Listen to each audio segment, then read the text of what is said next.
Mesdames et messieurs, bonjour ou bonsoir selon l'heure à laquelle vous nous recevez. Nous sommes le 1er février 2026, premier jour et premier dimanche du mois de février. Nous ferons dans cette émission un flashback sur les Vaudondaises. Dans cette émission, nous recevrons le maire de la ville historique de Ouidah, je veux nommer Christian Wetchekpo. Avec lui, nous allons dresser le bilan des Vaudondaises 2026 après les statistiques rendues publiques par l'Instad. Nous dresserons également avec le maire de Ouidah des perspectives pour l'édition 2027. Avec notre invité média, nous analyserons les résultats des élections communales avec la suprématie de la majorité présidentielle sur l'ensemble des 77 communes du Bénin. Nous ferons également une analyse sur les chances du parti FCBE, dont le duo est candidat à la présidentielle de 2026. Nous ne passerons pas sous silence ce drame sanitaire qui agite l'opinion publique depuis quelques jours. Une commission d'enquête est ouverte pour comprendre comment la parturiente est morte en couche. Autant de sujets que nous allons décrypter dans cette émission.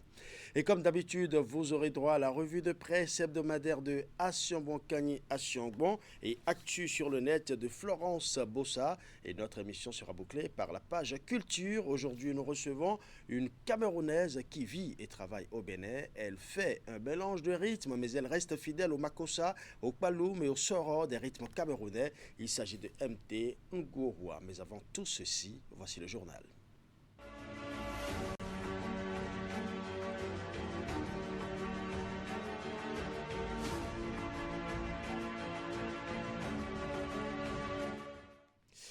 Au sommaire de ce journal, la présidente en exercice de la conférence des grandes chancelleries francophones a tenu une séance de travail avec Caroline Saint-Hilaire, administratrice de l'EIF, et Hervé Barakian, directeur du cabinet de la secrétaire générale de la francophonie.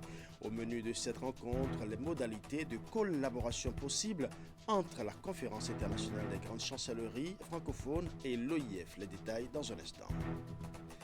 Au Bénin, le rapport Business Ready 2025 sur le climat des affaires dans les espaces UEMOA CEDEAO a été présenté ce vendredi au ministère de l'Économie et des Finances. 10 indicateurs de performance ont été évalués sur les 101 pays concernés. Le Bénin affiche des performances exceptionnelles dans plusieurs domaines. Dans la commune d'Abomey-Calavi, les premiers attributaires de la nouvelle cité de Ouedo ont été honorés ce samedi. Le directeur de la société immobilière et d'aménagement urbain Simo a organisé en leur faveur une cérémonie de présentation des vœux de nouvel an. Objectif montré à ceux qui ne le savent pas encore que les logements sociaux sont disponibles et déjà accessibles aux populations. Voilà pour les titres, mesdames et messieurs. À nouveau, bonsoir. La présidente en exercice de la conférence des grandes chancelleries francophones, Mariam Chabi-Talata Zimeirima, a eu une séance de travail ce mercredi 28 janvier 2026 à l'ambassade du Bénin à Paris avec Caroline Saint-Hilaire, administrative de l'OIF, et Hervé Barakian, directeur de cabinet de la secrétaire générale de la francophonie. Cette rencontre a pour objectif d'examiner les modalités de collaboration possibles entre la conférence internationale des grandes chancelleries francophones et l'OIF. Je vous invite à suivre les propos de Mariam Chabi Talata et elle a suivi de Hervé Barakian.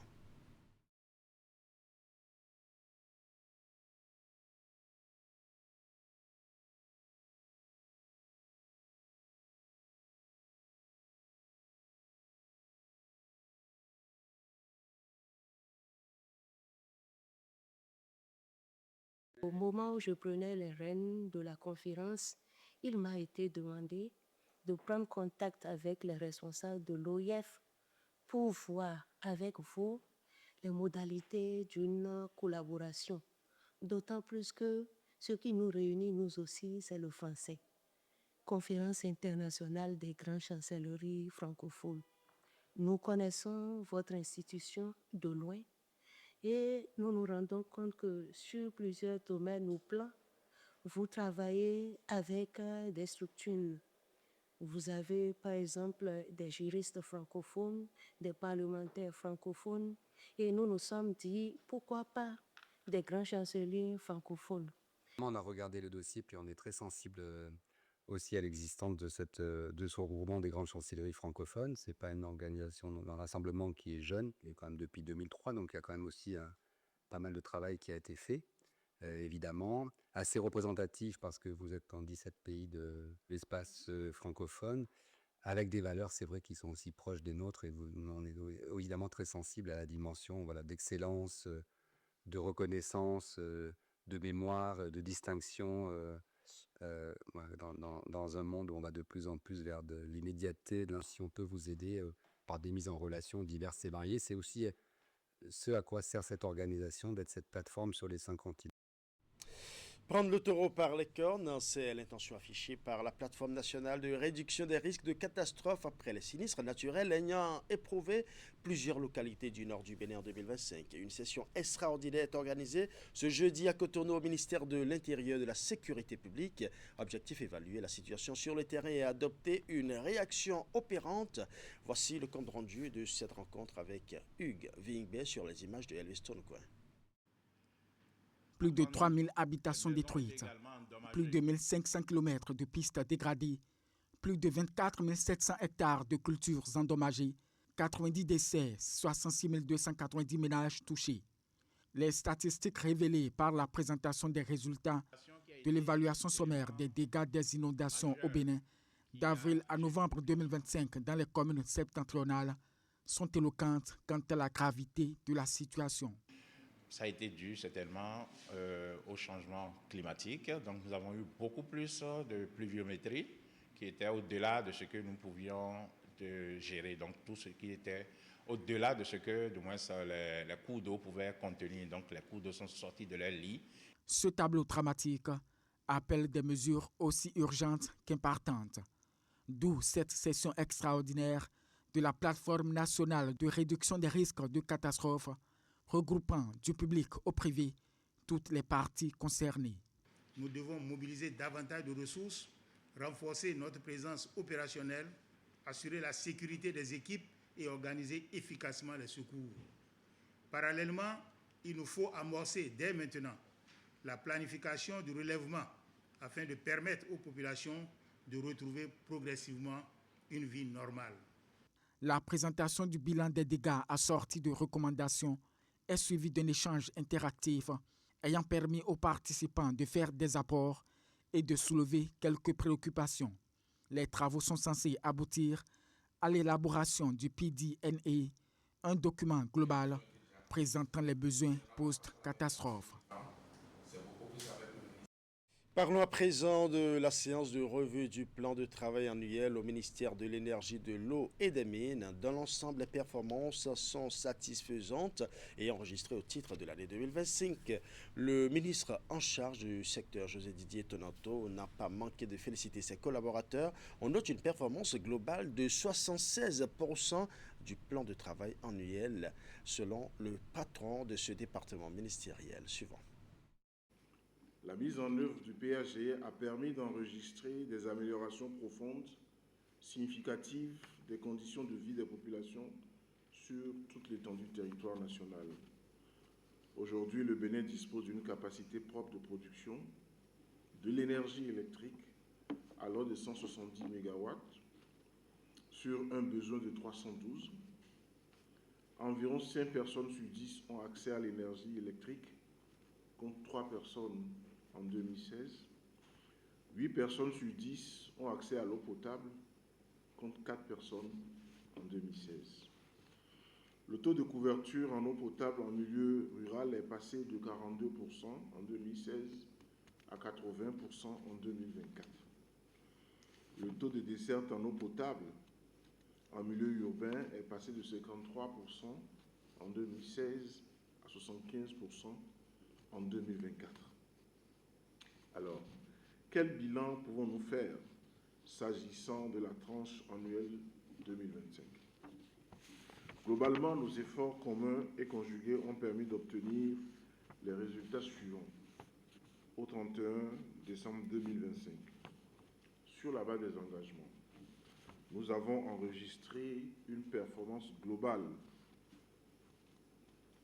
de 76% du PTA, une prévision de 100% à fin décembre 2025.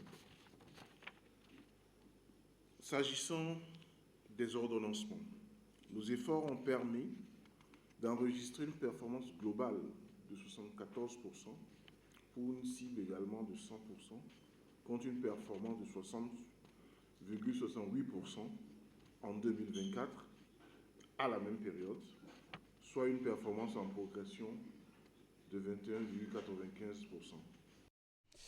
Je l'annonçais en titre, le rapport Business Ready 2025 sur le climat des affaires dans les espaces UEMOA-CEDEAO a été présenté ce vendredi au ministère de l'Économie et des Finances. 10 indicateurs de performance ont été évalués, à savoir la création d'entreprises, l'implantation des entreprises, les services d'utilité publique, la taxation, le commerce international, l'emploi et les services financiers, l'innovation et la concurrence, la résolution des litiges et le règlement de l'insolvabilité. Et sur les 101 pays concernés, le Bénin affiche des performances exceptionnelles dans plusieurs domaines. Les détails dans ce reportage. Dans la rubrique Climat des affaires, le rapport Business Ready 2025 est favorable au Bénin, arrivé premier sur 5 des 10 indicateurs ayant fait l'objet d'évaluation. Il faut dire aujourd'hui que nous sommes le meilleur pays qui a un environnement des affaires adéquat en matière aujourd'hui de création d'entreprises. Nous sommes deuxième dans l'UEMOA et dans la CEDEAO, mais si vous prenez l'implantation des entreprises, nous sommes premiers. La fiscalité, nous sommes premiers. Le commerce extérieur, nous sommes premiers. Les services d'utilité publique, nous sommes premiers. Les services financiers, nous sommes premiers.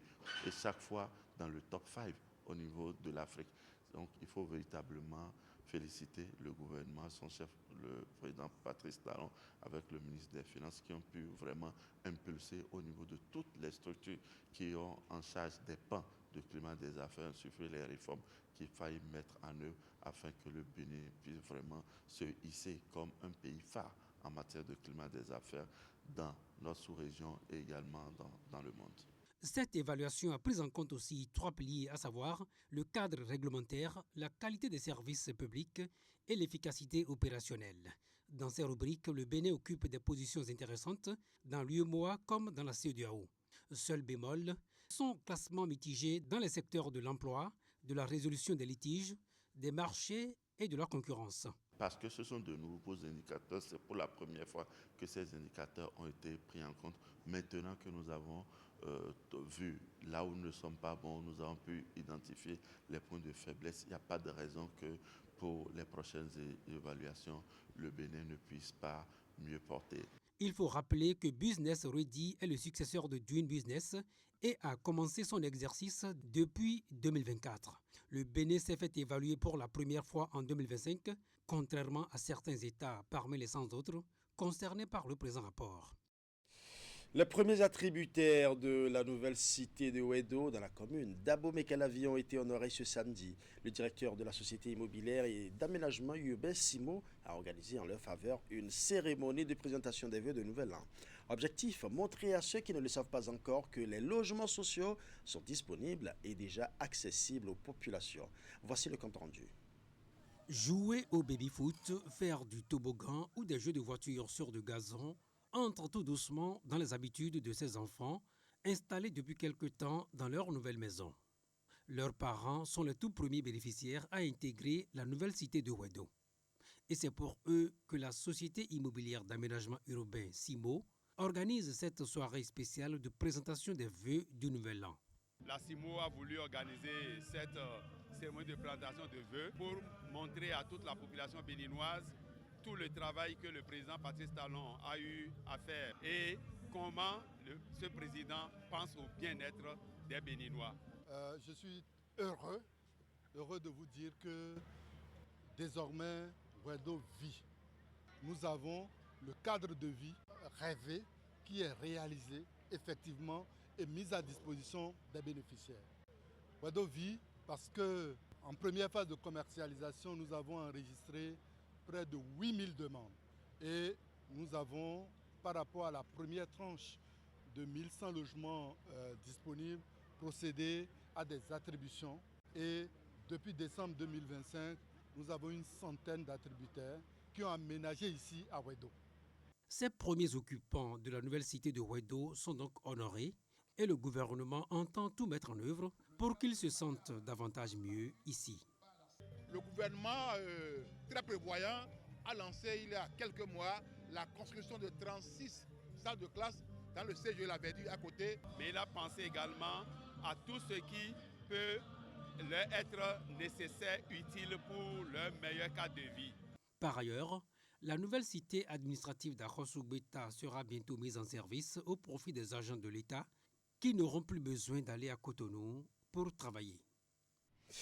C'est la fin du journal, mais le grand format se poursuit. Dans quelques minutes, nous allons recevoir une jeune artiste camerounaise qui vit et travaille au Bénin. Elle chante du gospel, mais elle reste fidèle au makossa, au paloum et au soro, des rythmes camerounais. Filleule musicale de la diva Queen Etemé, elle a su transformer sa discipline de choriste en une carrière solo prometteuse. Il s'agit de MT Ngoroa. Elle sera avec nous pour la dernière ligne droite de cette émission.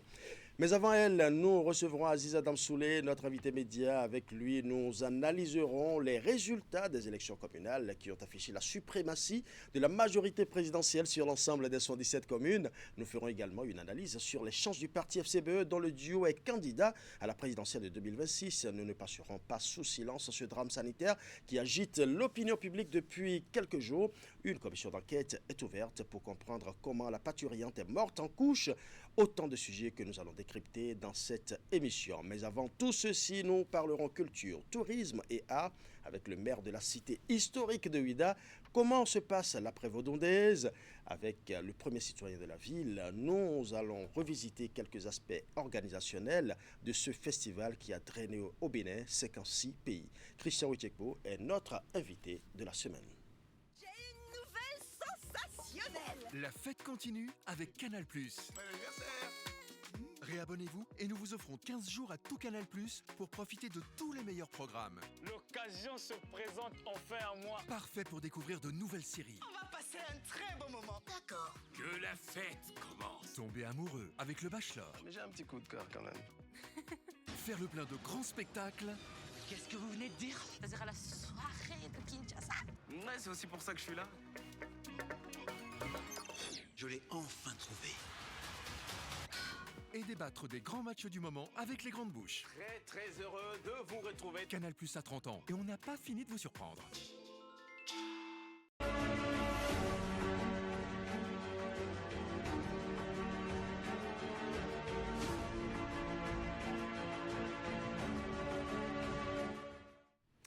Monsieur le maire, bonsoir et merci d'avoir accepté notre invitation. Vous êtes notre invité aujourd'hui. Merci beaucoup. Quel est votre sentiment global sur la tenue des Vaudondaises de façon globale dans votre commune? Il faut dire que de façon globale, je suis animé des sentiments de satisfaction, beaucoup d'émotions, de joie, le sentiment d'avoir accompli une œuvre parfaitement bien organisée et d'avoir réussi quelque chose d'exceptionnel pour notre ville, la ville de Ouidah, mais également pour notre pays, le Bénin et même pour toute l'Afrique. Oui, on sait qu'il y a eu beaucoup de couleurs à Ouidah pendant 3 jours et même avant et peut-être même après, parce que certains sont restés après la fête justement. D'abord, sur le plan organisationnel, quel a été le plus grand défi de votre municipalité? Il faut dire que le plus grand défi que nous avions connu, c'était de rendre la ville totalement piétonne. Vous saviez que l'édition 2025 a connu un bouchon terrible. Effectivement. Et ça a été un des couacs que nous avions géré et qui a créé beaucoup de mécontentement. Il fallait donc prendre la décision courageuse et de rendre la ville piétonne et ensuite de travailler à ce que les riverains, les populations, toutes les milliers de personnes qui vont venir dans cette ville puissent trouver le moyen de se déplacer, donc d'assurer leur mobilité et sans que cela ne crée des problèmes. Oui. Voilà. Et donc, ce défi a été un défi de grande taille. Heureusement, avec l'agence Bénin Tourisme et le ministère en charge du tourisme et nous-mêmes, nous avions mis les bouchées doubles pendant plusieurs mois. Nous avions travaillé donc sur le dispositif. Nous avions mis en place les parkings tampons à l'entrée des villes, à l'entrée ouest, à l'entrée est et au sud, ce qui a permis donc de faire en sorte que les gens qui viennent de part et d'autre pour les Vaudondaises puissent stationner. Ensuite, nous avions mis les navettes, les tricycles Vaudondaises que tout le monde a apprécié, évidemment. Beaucoup de gens ont pris les tricycles Vaudondaises. Ça a été vraiment de très bons moments. Et puis, il y avait les bus également. Mais au-delà de ça, il y avait aussi il y avait aussi les étudiants de la ville qui ont pu tirer leur épingle du jeu en participant au programme de mobilité au sein de la ville de Ouidah. Et puis, finalement, la question donc des riverains. La question des riverains, il fallait la régler.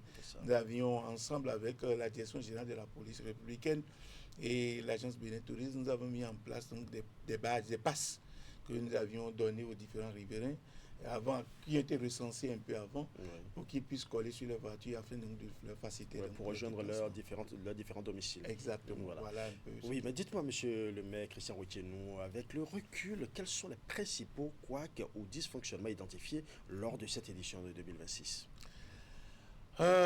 Aucune œuvre humaine n'est parfaite. Vous savez très bien que en tant qu'hommes, nous nous sommes mis à la tâche, mais nous avions eu 1 an pour préparer cette édition, comme d'ailleurs à l'accoutumée. L'édition 00 que nous avions faite en 2024, nous l'avions préparée pratiquement pendant 1 an. Ensuite, l'édition 2025 également, nous l'avions préparée pendant 1 an. Et dès la fin de l'édition 2025, le chef d'État, le président Patrice Talon lui-même, en tant que premier chef d'orchestre, nous a appelés pour faire l'évaluation et tirer les leçons de ça, tant ce qui concerne la responsabilité de la mairie que ce qui concerne la responsabilité donc, de l'agence Bénin Tourisme et du ministère. Et nous avions tiré les grandes leçons de cela, et c'est pour cela que nous avons pris les décisions stratégiques qui ont permis donc, d'améliorer substantiellement ce qui a été fait au cours donc, de l'édition 2026. Il faut dire que nous allons continuer donc d'améliorer ces chefs-d'œuvre qui est devenu aujourd'hui quelque chose d'exceptionnel en termes de programme touristique pour notre pays, le Bénin, et qui positionne notre pays, le Bénin, sur la carte mondiale comme un pays phare. Donc voilà un peu ce que je peux dire. Mais globalement, tous les secteurs, nous avons travaillé. Vous l'avez bien dit, aucune œuvre humaine n'est parfaite. Est-ce qu'il y a eu des plaintes particulières remontées par les administrés de Ouidah durant l'événement ou après l'événement ? Les quelques plaintes que nous avions eues, c'est sur la question donc de la mobilité des riverains, parce que les passes leur ont été données peut-être avec un peu de retard. Et il y a eu un petit souci. Ils se sont trompés pour venir à la mairie alors que les passes devaient être retirées dans le commissariat, et donc ils l'ont retiré pratiquement au dernier moment. Et donc nous avions pris la décision pour que dorénavant cette imperfection soit corrigée dans les prochaines éditions. Oui. On parle de plus de 700 000 visiteurs. Est-ce que la ville a-t-elle rencontré des difficultés majeures pour absorber le flux de ces visiteurs, surtout étrangers, parce qu'on parle au moins de 56 pays qui étaient présents? Globalement, non. Je peux dire que la ville n'a pas eu beaucoup de difficultés, parce qu'une fois que nous avions pris la décision courageuse de rendre la ville piétonne, et qu'il n'y avait pas beaucoup de voitures et de bus qui circulaient dans la ville, cela a créé un peu plus de facilité dans la mobilité. Et donc les gens marchaient et allaient d'une place à l'autre, prenaient les navettes pour rejoindre un lieu à un autre site à un autre site. Et cela a donné le sentiment aux gens de vivre des moments de festival extraordinaires. Moi, tous les témoignages que j'ai eus me font croire que l'édition 2026 a été la meilleure depuis que nous avions commencé l'organisation des Vautours. Oui, c'est vrai que beaucoup de personnes parlent de l'édition de la maturité. Dites-nous, vous êtes le premier citoyen de la ville et vous êtes très proche des citoyens, des administrés. Comment les commerçants, les artisans locaux ont-ils profité de cette affluence record? Au niveau des artisans, des petits commerçants, des acteurs économiques locaux, et même régionaux qui sont venus pour les Vautours, la satisfaction est totale. Et comme j'ai l'habitude de faire, j'ai mis en place une petite équipe qui a pu recueillir quelques informations, quelques témoignages pour nous, afin d'apprécier un peu ce qui s'est passé et pouvoir apporter des éléments de correction pour les éditions à venir. De façon générale, on peut dire que nos artisans ont beaucoup vendu. Les chiffres d'affaires sont très élevés. Et évidemment, dans le domaine de la restauration, les gens ont fait des chiffres d'affaires allant jusqu'à 7 à 8 millions par jour sur les 3 jours. Et les petits artisans qui fabriquent les objets d'art, les objets de souvenirs ont également beaucoup vendu. Et ils ont fait de très bons chiffres d'affaires. Les artisans qui sont venus de l'intérieur du pays ont également fait de très bons chiffres d'affaires. Comme il est de coutume, les hôteliers ont fini de booker complètement les différentes chambres qu'ils ont dans leur hôtel bien 2-3 semaines avant les Vodou Days. Cela a montré que, comme d'habitude, les Vodou Days, c'est quelque chose d'exceptionnel, d'extraordinaire. Et si le président Patrice Talon ne l'avait pas créé, ça aurait été un grand manque pour notre pays. Un gros vide pour le pays. Exactement. Oui, dites-moi au-delà des chiffres, quelle est la retombée la plus significative pour l'image de la marque de cette ville que vous dirigez? Alors, globalement, il faut reconnaître que aujourd'hui, à travers les Vodou Days, notre pays, le Bénin, de façon générale, mais la ville de Ouidah est positionnée comme une des villes phares sur la carte mondiale. Un peu avant les Vodou Days, j'ai reçu beaucoup d'appels de plusieurs maires de plusieurs grandes villes, de plusieurs personnalités, des ministres, des députés qui sont entrés en contact avec moi pour nous féliciter donc le gouvernement, féliciter la ville de Ouidah pour tout ce qui est en train d'être fait pour positionner véritablement notre pays et notre ville sur la carte mondiale. Aujourd'hui, après les Vodou de 2026, nous pouvons dire que inexorablement, la ville de Ouidah a trouvé donc, sa marque et est en train donc, de se positionner véritablement comme l'une des villes les plus phares. Oui. Nous avons cela, le témoignage vivant de cela, c'est quelques personnalités que nous sommes en train de recevoir depuis que nous avons fini les Vodou Days. Nous sommes en train de recevoir plusieurs grandes personnalités qui ont déjà foulé le sol de Ouidah pour venir voir un peu tout ce qui s'y fait en termes donc, de révélation donc, du patrimoine touristique à travers l'histoire de l'esclavage que nous sommes en train donc, de rétablir, de réhabiliter à travers les sites touristiques liés à l'esclavage. Mais également, reconstitution. Voilà.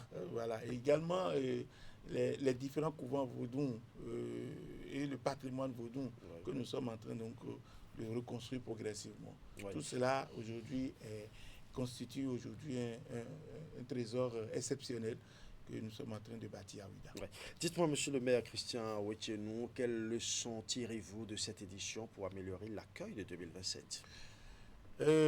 L'édition 2026, nous attendions à des chefs allant jusqu'à 1 million de personnes. Nous sommes descendus légèrement en dessous, sûrement parce qu'il y a eu plusieurs facteurs, mais le facteur le plus important, c'est que la participation béninoise elle a connu une légère baisse à cause des élections qui étaient dans la même période, sûrement.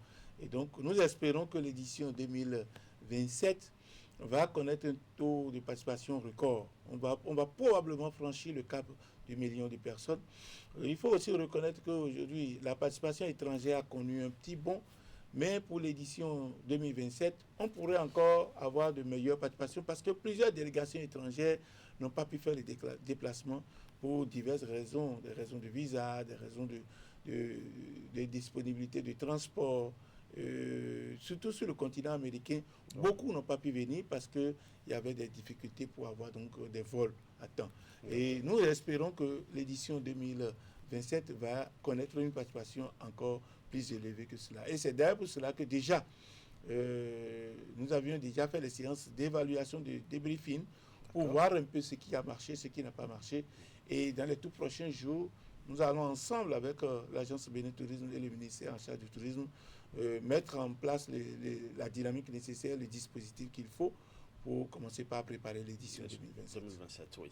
Et quelles sont les infrastructures de la ville que vous prévoyez de renforcer d'ici la prochaine édition? Parce qu'on a vu que cette année, pour cette édition 2026, il y a eu beaucoup plus d'attractions pour ce bateau qui rappelle véritablement notre histoire. Oui, c'est vrai que le bateau négrier de départ, qui est un véritable grand joyau dans le programme touristique lié à l'esclavage qui est en train d'être construit, qui est presque fini.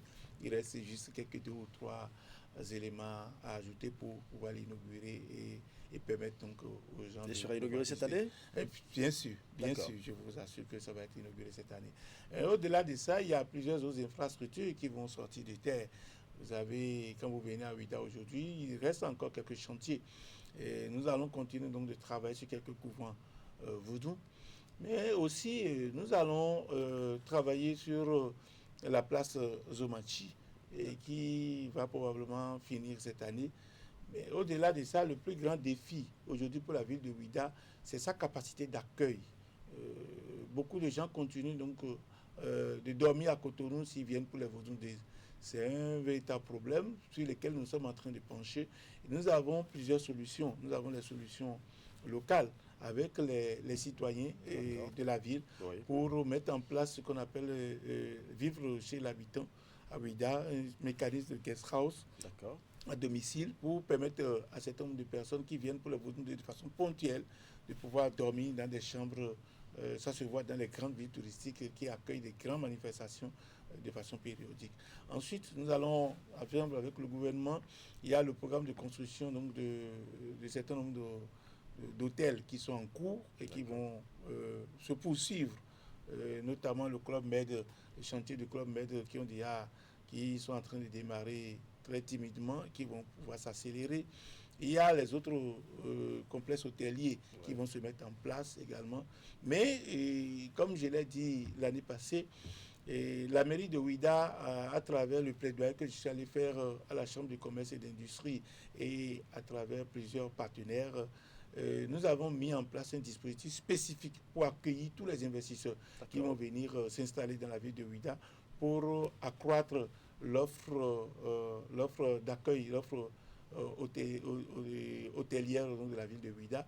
Et nous les accompagnons dans le dispositif, nous les accompagnons dans tout ce qui doit être fait pour que, en termes donc de foncier, en termes donc d'assainissement, eau, électricité, fibre optique et tous les autres problèmes qu'ils pourront avoir, nous les accompagnons pour que cela puisse vite se faire, accélérer leur investissement pour que des complexes hôteliers de bas de gamme, de moyenne gamme puissent s'installer dans la ville de Ouidah et accroître la capacité d'accueil. À cet lieu, les autres communes risquent de commencer par vous jalouser à fond parce qu'on a comme l'impression que Ouidah est devenu l'enfant chéri du gouvernement, mais on sait que le développement se fait un peu partout. Pouvez-vous nous dire, monsieur le maire, pouvez-vous nous donner une exclusivité ou une promesse forte pour la Vaudou Days de 2027? Oui, merci beaucoup, monsieur le journaliste. Avant de revenir sur votre question, je voudrais attirer l'attention sur quelque chose. Vous savez, le gouvernement n'a pas choisi donc de venir installer les Vaudou Days à Ouidah. Le gouvernement n'a pas choisi au hasard de faire de Ouidah le pôle touristique du Bénin parce que la ville de Ouidah a un gisement touristique. Et j'ai l'habitude de dire que si on devait comparer aujourd'hui Ouidah en termes de gisement, on comparerait aisément Ouidah à la République démocratique du Congo, qui recorde beaucoup de gisements miniers. Voilà. Aujourd'hui, Ouidah dispose par son histoire malheureuse, plein de sites ayant abrité la traite négrière. Quelque chose que le gouvernement a décidé donc de présenter, de révéler au monde pour que ça ne se reproduise plus, mais aussi pour que ça serve sur le plan économique à notre pays. La deuxième chose, Ouidah a été décrété dans le monde entier comme la ville, le siège mondial du vaudou. Et ça, c'est à l'actif de la ville de Ouidah. Et enfin, le troisième patrimoine, le troisième gisement touristique, c'est la position stratégique et balnéaire donc, de la ville de Ouidah, avec cette belle plage. Et puis, un cours d'eau à quelques mètres. Et cette bande de terre qui en fait un lieu parasitiaque, privilégié, admiré, adopté par le monde entier, tous ceux qui veulent se donner de bon temps. Donc c'est fort de tout cela que le gouvernement donc, a décidé d'installer donc, dans la ville de Ouidah les infrastructures nécessaires qui en feront l'une des villes touristiques majeures donc, de l'Afrique. Donc, voilà ce que je peux dire. Donc aujourd'hui, Ouidah bénéficie de tout cet accompagnement, de toute cette dynamique du gouvernement, parce que Ouidah dispose donc des atouts. Et la ville de Ouidah elle-même, à travers moi-même et mon conseil communal, nous nous battons au quotidien pour révéler tout ça, pour travailler sur tout ça. D'ailleurs, nous avons plein de projets dans notre budget, aussi modeste qu'il soit, pour contribuer à ce que le gouvernement fait dans le programme touristique de notre pays. Alors, globalement, pour finir... J'attends toujours la promesse forte de la 2027. Alors, pour finir, sur votre préoccupation, je voudrais dire que le Vaudou Days 2027, comme j'ai l'habitude de dire, nous allons faire un pas de plus. Nous allons faire un pas de plus. D'abord dans l'accueil. L'accueil cette année a été beaucoup meilleur que les éditions passées, mais la ville de Ouidah travaille encore pour que l'accueil soit encore meilleur, parce que nous espérons que le nombre de visiteurs va probablement encore augmenter. Et ensuite, les petits artisans, les petits commerçants, nous allons pouvoir leur donner un peu plus de disponibilité, un peu plus de place. Nous allons travailler pour qu'ils puissent avoir plus de stands pour pouvoir vendre aux différents festivaliers qui vont fouler le sol de Ouidah. Aussi, le gouvernement travaille avec nous pour que les artistes, la qualité des artistes, les artistes qui viennent puissent encore être d'un niveau encore un peu plus élevé. Donc, je peux dire à tous ceux qui m'écoutent, que ce soit à mes frères et sœurs du Bénin, mais également dans le monde entier, puisque votre chaîne est suivie dans le monde entier, je peux dire que l'édition 2027 est une édition à ne jamais ratée. Ouais. Merci à vous, Christian Rouitienou. Je rappelle que vous êtes le maire de Ouidah. Merci d'avoir accepté notre invitation et bon dimanche à vous. Merci beaucoup. Oui. Merci infiniment. Mesdames et messieurs, nous allons à présent suivre la revue de presse hebdomadaire, une réalisation de Assio Kanya Sionbon. La revue de presse sera suivie d'Actu sur le net, une réalisation de Florence Bossa. Je vous retrouve dans un instant.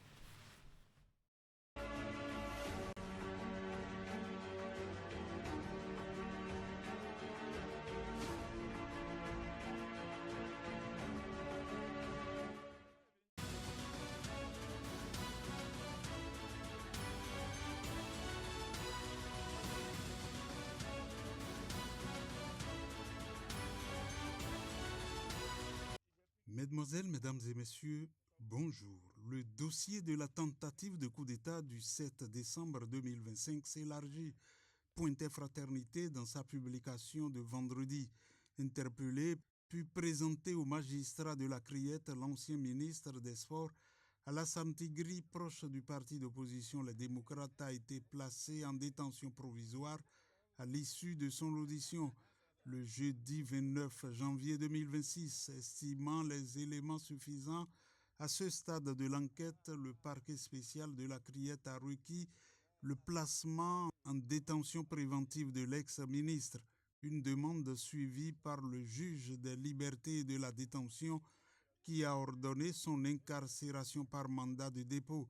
Le dossier est désormais transmis à la commission d'instruction de la Criette, chargé de poursuivre les investigations. Matin libre du jeudi relevait que maintenant que les résultats des élections couplées communales et législatives sont connus, l'heure est aux grands enseignements. Le premier constat qui frappe les partis d'opposition, les démocrates et Force Cori pour un Bénin émergent ne seront pas représentés ni au sein des conseils communaux ni au Parlement les 7 prochaines années. Voyant la chose venir, d'aucuns avaient estimé que le parti LD de l'ancien président Boniaï aurait dû laisser tout ego de côté et faire alliance avec le parti Force Cori pour un Bénin émergent de Paul Humpé. Pendant ce temps, pointait Fraternité, les chiffres sont évocateurs. Les résultats des législatives ont confirmé la suprématie de la mouvance présidentielle. Les partis qui soutiennent Ouaddaï pour la présidentielle d'avril 2026 ont remporté tous les sièges à l'Assemblée nationale, totalisant près de 2,2 millions de voix. Pendant ce temps, le seul challenger à la présidentielle, Paul Humpé, n'a obtenu qu'environ 135 000 voix, soit moins de 5% du vote populaire. Dans ce contexte, nul doute que Romuald Ouaddaï part favori pour la présidentielle. Le chemin vers le palais de la Marina semble dégagé et tous les indicateurs penchent en sa faveur. Toutefois, cette supériorité apparente masque un enjeu de taille, la participation électorale. Et concernant les résultats, la nation indiquait que face aux interrogations suscitées par la candidature de Romuald Ouaddaï à la prochaine élection présidentielle, Wilfrid Léandre Ngbeji, porte-parole du gouvernement, a tenu à rassurer l'opinion publique.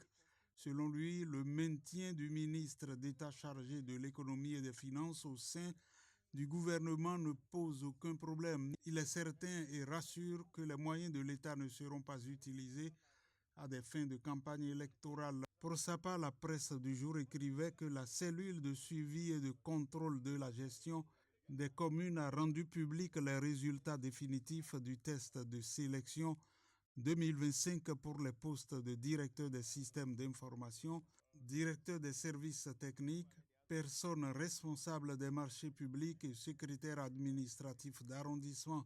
Un tirage au sort sera prochainement organisé pour l'affectation des DSL, DST et PRMP. Les secrétaires exécutifs procéderont pour les SSA aux nominations par ordre de mérite selon les postes disponibles. Poursuivons cette revue de presse hebdomadaire avec le matinal qui rapportait qu'après avoir doté le Bénin de la loi portant prévention, prise en charge et élimination des infections VIH et au sida en République du Bénin et celles relatives à l'industrie du cinéma et de l'image animée, les députés de la 9e législature de l'Assemblée nationale se sont retrouvés au Palais des gouverneurs le jeudi 29 janvier 2026 pour se pencher sur plusieurs autres dossiers, dont la modification des lois organiques de la Cour constitutionnelle et celle du Conseil économique et social. Et puis la cloche informait que la République du Bénin est le premier État africain à émettre un sukuk international inaugural de maturité 7 ans, d'un montant nominal de 500 millions de dollars US. Le sukuk affiche un coupon en euros de 4,90% grâce à une opération concomitante de couverture de change dollar-euro portant sur l'intégralité de couverture de change dollar-euro portant sur l'intégralité du montant émis. Cette opération emblématique marque un renforcement stratégique des relations financières entre le Bénin et les pays du Golfe et s'inscrit dans sa stratégie de financement. Elle illustre la volonté affirmée du gouvernement de recourir à des instruments financiers innovants, de diversifier ses sources de financement et d'élargir sa base d'investisseurs. Ce sukuk ouvre ainsi la voie de nouveaux financements dans l'univers de la finance islamique. Dans le domaine de la santé, Bénin Intelligent notait que les députés ont adopté le mercredi 28 janvier la loi portant prévention, prise en charge et élimination de l'infection au VIH-Sida en République du Bénin. Ce vote à l'unanimité constitue un tournant majeur dans la protection des personnes vivant avec cette affection et traduit l'engagement du Parlement et du gouvernement à éradiquer la satisfaction qui leur est associée. Ce nouveau dispositif juridique remplace l'ancienne loi jugée insuffisante pour répondre aux problématiques persistantes de stigmatisation et de discrimination. Fin de la revue de presse hebdomadaire. Merci d'avoir été à l'écoute.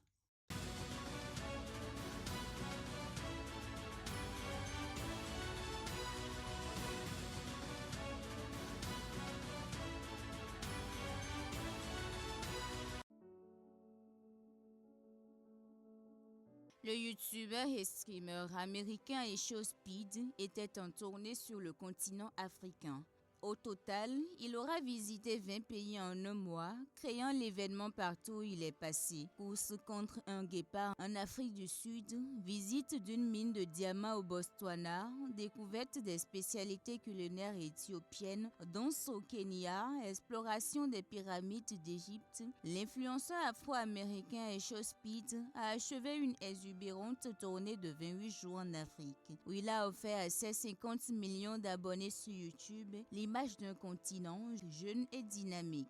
Âgé de 21 ans, il est l'un des influenceurs les plus suivis de la planète. Il a passé des dizaines d'heures en live sur les réseaux sociaux, multipliant les interactions avec la population dans chacun des 20 pays qu'il a traversés. L'étape du Bénin a été marquée par la découverte et la mise en lumière du patrimoine culturel local. Le youtubeur a partagé ce contenu en direct avec sa communauté en ligne, du pied de la statue de Buogera au monument de l'Amazone à la ville historique de Ouidah. Et quand un membre de son équipe à bord d'un hélicoptère au Bénin lui fait remarquer qu'on dirait Miami sans les maisons, il répond du tac au tac: non, cela ressemble juste au Bénin. La tournée de la star de YouTube a été marquée par un match de football avec 100 enfants en Angola. Au Nigeria, il a fêté son 21e anniversaire en passant la barre des 50 millions millions d'abonnés sur YouTube. La tournée a été, selon les internautes, une réussite avec près de 4 millions d'abonnés supplémentaires en un mois. Il compte aussi 45 millions d'abonnés sur Instagram et 47 millions d'abonnés sur TikTok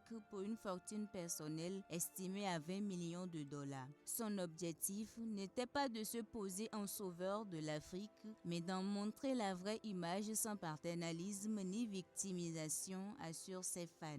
Aisho Speed a commencé sa carrière comme beaucoup de streamers en se filmant en train de jouer à des jeux vidéo. Mais ce fan de football, et en particulier de Cristiano Ronaldo, ne se contente pas de rester sur son fauteuil de gamer. Il s'est rendu notamment en Asie, en Europe, en Afrique, en Amérique du Sud, lors de sa tournée africaine, maillot de football de l'équipe nationale de chaque pays sur le dos. Il a parfois simulé un combat de boss avec des fans enthousiastes.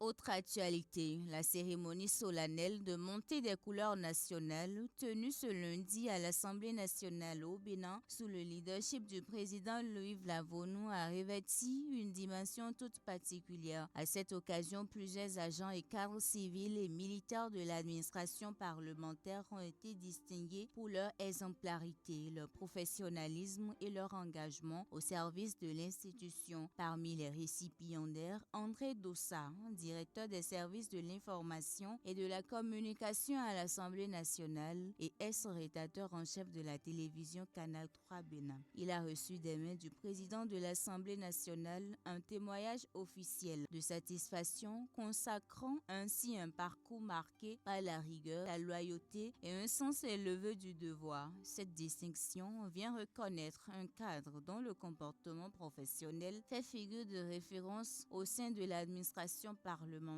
Selon le président Louis Gbéounou Vlavonu, cette cérémonie vise à porter au pinacle les agents qui se sont distingués par leur dévouement exemplaire, leur probité irréprochable et leur loyauté indéfectible dans l'exercice de leurs responsabilités. S'adressant directement aux agents honorés, le président a salué les mérites bâtis sur un engagement constant au service de l'efficience législative. Le président Louis Vlavonu s'est dit convaincu que cette reconnaissance agira comme un catalyseur d'un nouvel élan de compétitivité exclusivement tourné vers le service du peuple souverain.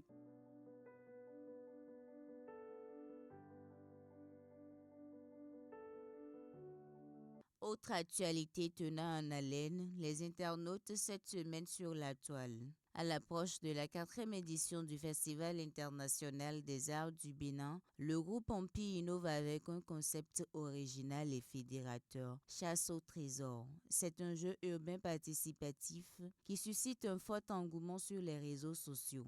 L'initiative vise à mobiliser les 13 arrondissements de la capitale économique autour du FINAB. 13 masques, symboles du FINAB, sont graffés ou affichés dans 13 quartiers distincts, chacun représentant un arrondissement. Les participants, seuls ou en équipe, devront partir à leur recherche à l'aide d'indices publiés progressivement sur les réseaux sociaux. Chaque jour, 10 indices seront dévoilés afin de guider les joueurs vers les masques dissimulés. Une fois un masque retrouvé, le participant devra se prendre en selfie devant celui-ci et publier la photo sur sa page Facebook en identifiant la page officielle du FINAB. Le premier à réussir et publier les 13 selfies des 13 arrondissements remportera la somme d'1 million de francs CFA mise en jeu par le FINAB. Le décès d'une parturiente au CHUD Ouémé fait également jaser sur les réseaux sociaux. Une chirurgienne et un professeur d'université sont accusés par un homme d'avoir transformé le centre hospitalier en boucherie humaine, prenant la vie des patients sans remords. Cette alerte est parvenue au chef de l'État. Le gouvernement a donné des instructions pour que toute la lumière soit diligemment faite sur l'affaire. Sur les réseaux sociaux, ça réclame également justice. Le monde du cinéma sénégalais pleure la disparition de l'une de ses figures les plus emblématiques.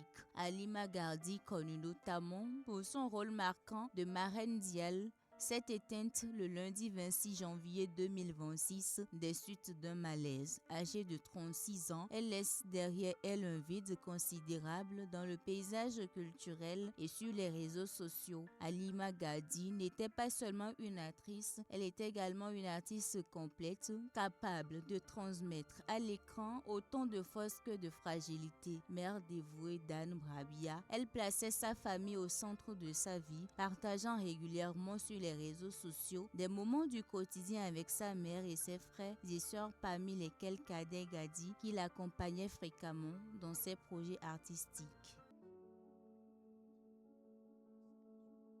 Une autre triste nouvelle émeut également les internautes béninois. Judy Kael Gbagidi n'est plus. Le journaliste est décédé après des années de combat contre l'insuffisance rénale. Judy Kael Gbagidi s'est fait remarquer ces dernières années sur les réseaux sociaux. Très souvent, il lance des appels à l'aide pour soutenir les frais de ses séances de dialyse. La veille de son décès, il a partagé des séquences de dernières séances de dialyse avec ses abonnés. Tout au long de son combat contre l'insuffisance rénale, le journaliste a milité pour la prise en charge des personnes souffrant d'insuffisance rénale. Mieux, il ne rate aucune occasion pour inviter le gouvernement à trouver une place à la prise en charge des dialysés dans son programme d'action.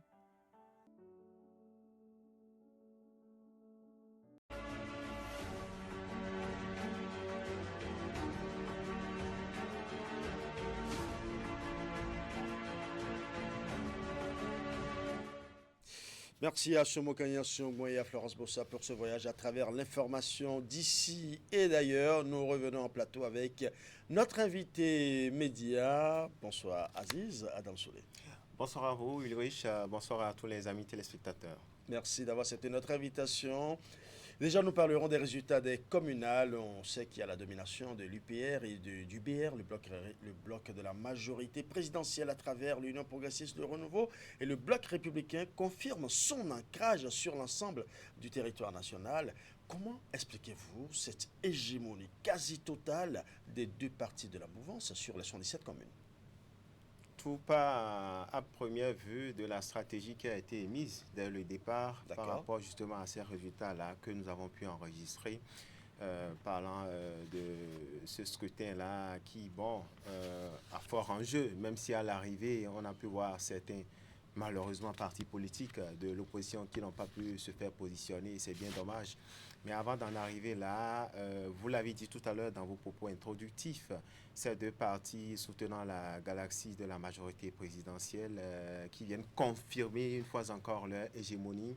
Tout n'a pas été aussi rose quand on sait que pendant que certains partis politiques passaient leur temps peut-être à se lamenter, il y en a quand même du côté de la mouvance qui faisait un travail de fourmi et c'est ce qui a pu donner, sans risque de me tromper, ce résultat-là auquel nous avons assisté. Il y a aussi cet accord-là justement de coalition, cet accord-là qui a permis peu ou prou d'engranger un certain nombre de sièges pour réussir à se faire positionner.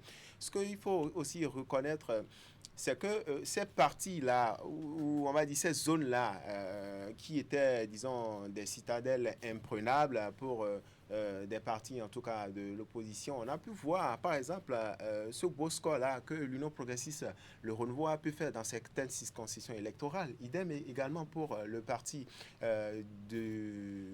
à Abdoulaye Biao Tchane, je veux parler justement du bloc républicain, qui a également fait un score assez alléchant. C'est la prime. Je pense que l'Union progressiste, les leaders du parti Union progressiste, le renouveau et du bloc républicain, ces deux personnalités différentes à des approches aussi qui ont une méthode aussi différente.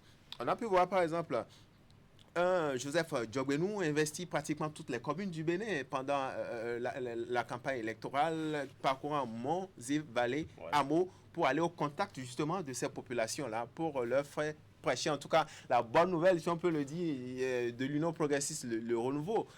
On peut dire que ces populations-là, ces mandats-là ont justement cru à ce message-là et ça a pu donner ce que ça a donné. De l'autre côté, inversement, du côté du parti Bloc républicain, oui. On n'a pas trop vu un certain Abdoulaye Biotchane, président de ce parti politique-là, mais je pense que des lieutenants ont été envoyés sur le terrain où ils sont allés également au contact de ces populations. Je pense que c'est la stratégie justement qui a payé à ce niveau. Donc, tout ceci, l'un mis dans l'autre, c'est pour dire quoi? C'est pour dire que les deux principaux partis soutenant la majorité présidentielle ont eu le temps justement de se préparer, de travailler pour en arriver au score auquel nous sommes parvenus. Malheureusement, je l'ai dit en entame, on aurait souhaité également que certains partis de l'opposition, notamment ce parti-là qui est arrivé avec un score de 16% au plan national, parlant justement des législatives, de ces communes-là, on n'a pas pu voir, par exemple, le parti se faire représenter pour ce que nous savons inutile de revenir là-dessus. Je pense que c'est des enseignements que ces partis-là soutenant la majorité présidentielle pourront également tirer de leur score, des enseignements également que ceux-là qui n'ont pas réussi à lever des sièges aussi doivent pouvoir tirer pour qu'à l'avenir, nous puissions avoir en tout cas cette vitalité de la démocratie. Non pas parce que démocratie, vitalité de la démocratie, il n'y en a pas, mais c'est encore plus agréable, c'est encore un son plus agréable à entendre quand on sait que toutes les composantes, en tout cas de ces partis politiques-là, ont des représentants dans les différentes sphères de décision. Et l'autre chose aussi, il faut pouvoir faire l'effort d'entrer dans les nouvelles les exigences, justement, de ce code électoral-là. Malheureusement, je l'ai dit, on n'a pas pu constater ce qu'on aurait souhaité, mais toujours est-il que pour ces partis-là qui ont réussi à se faire ici, il faut pouvoir reconnaître quand même qu'un travail a été fait et c'est tant mieux pour, en tout cas, la continuité de l'action gouvernementale. Oui. Et selon vous, quel impact ce partage territorial aura-t-il sur la décentralisation et la gestion des affaires locales, puisqu'on sait au moins maintenant que tout revient aujourd'hui à la majorité présidentielle? Vous avez vu pendant la campagne électorale cette guerre-là, même si certains estiment que c'est une guerre partisane, qui, après les campagnes, c'est fini, tout est rangé, désormais, ça parlera le même langage. Moi, je ne fais pas partie, malheureusement, de ceux-là qui pensent que, bon, c'est désormais un acquis et que les lois vont se faire voter tant au niveau du Parlement, tant au niveau, disons, des différentes sphères de décision au niveau communal. Je pense que désormais, tel que ça se fera, ce qui est important, je voudrais insister là-dessus, ce qui est important pour le peuple béninois, c'est ce que, justement, ces différents lieutenants-là qui ont réussi à se faire élire apporteront pour le quotidien des populations. Est-ce que le Béninois lambda arrive-t-il à s'assurer les 3 repas quotidiens? Est-ce que au plan social, déjà avec l'existant, est-ce que véritablement on arrive véritablement à accorder les violents? Est-ce que la parturiente, peut-être que c'est l'un des prochains sujets, la parturiante qui est en travail, qui est dans des conditions vraiment assez critiques, est-ce que quand elle va à l'hôpital, elle a la possibilité justement de se faire prendre en charge dans l'immédiat? Je pense que ce sont ces différents chantiers-là qu'on attend, et nos députés et les prochains maires, et à côté de ça aussi, on sait que beaucoup de choses se font dans le plan du social, comme je le disais tout à l'heure, il y a certains aspects que j'ai évoqués. Mais au-delà de ça, est-ce que par rapport à la situation des dialysés, vous voyez, c'est la mort dans l'âme que j'ai suivi ce dernier élément-là de notre confrère, malheureusement, Judikaël Gbagidi, qui a fini par casser la pipe, malgré ses cris, disons, de secours. Malheureusement, rien n'a pu être été fait pour lui et c'est désolant. Je ne suis pas un oiseau de mauvais augure, pardon, mais je profite de votre plateau pour lancer une fois encore ce cri de cœur-là, ce cri d'alarme-là, non pas uniquement pour la profession, mais pour ces malades-là souffrant de dialyse.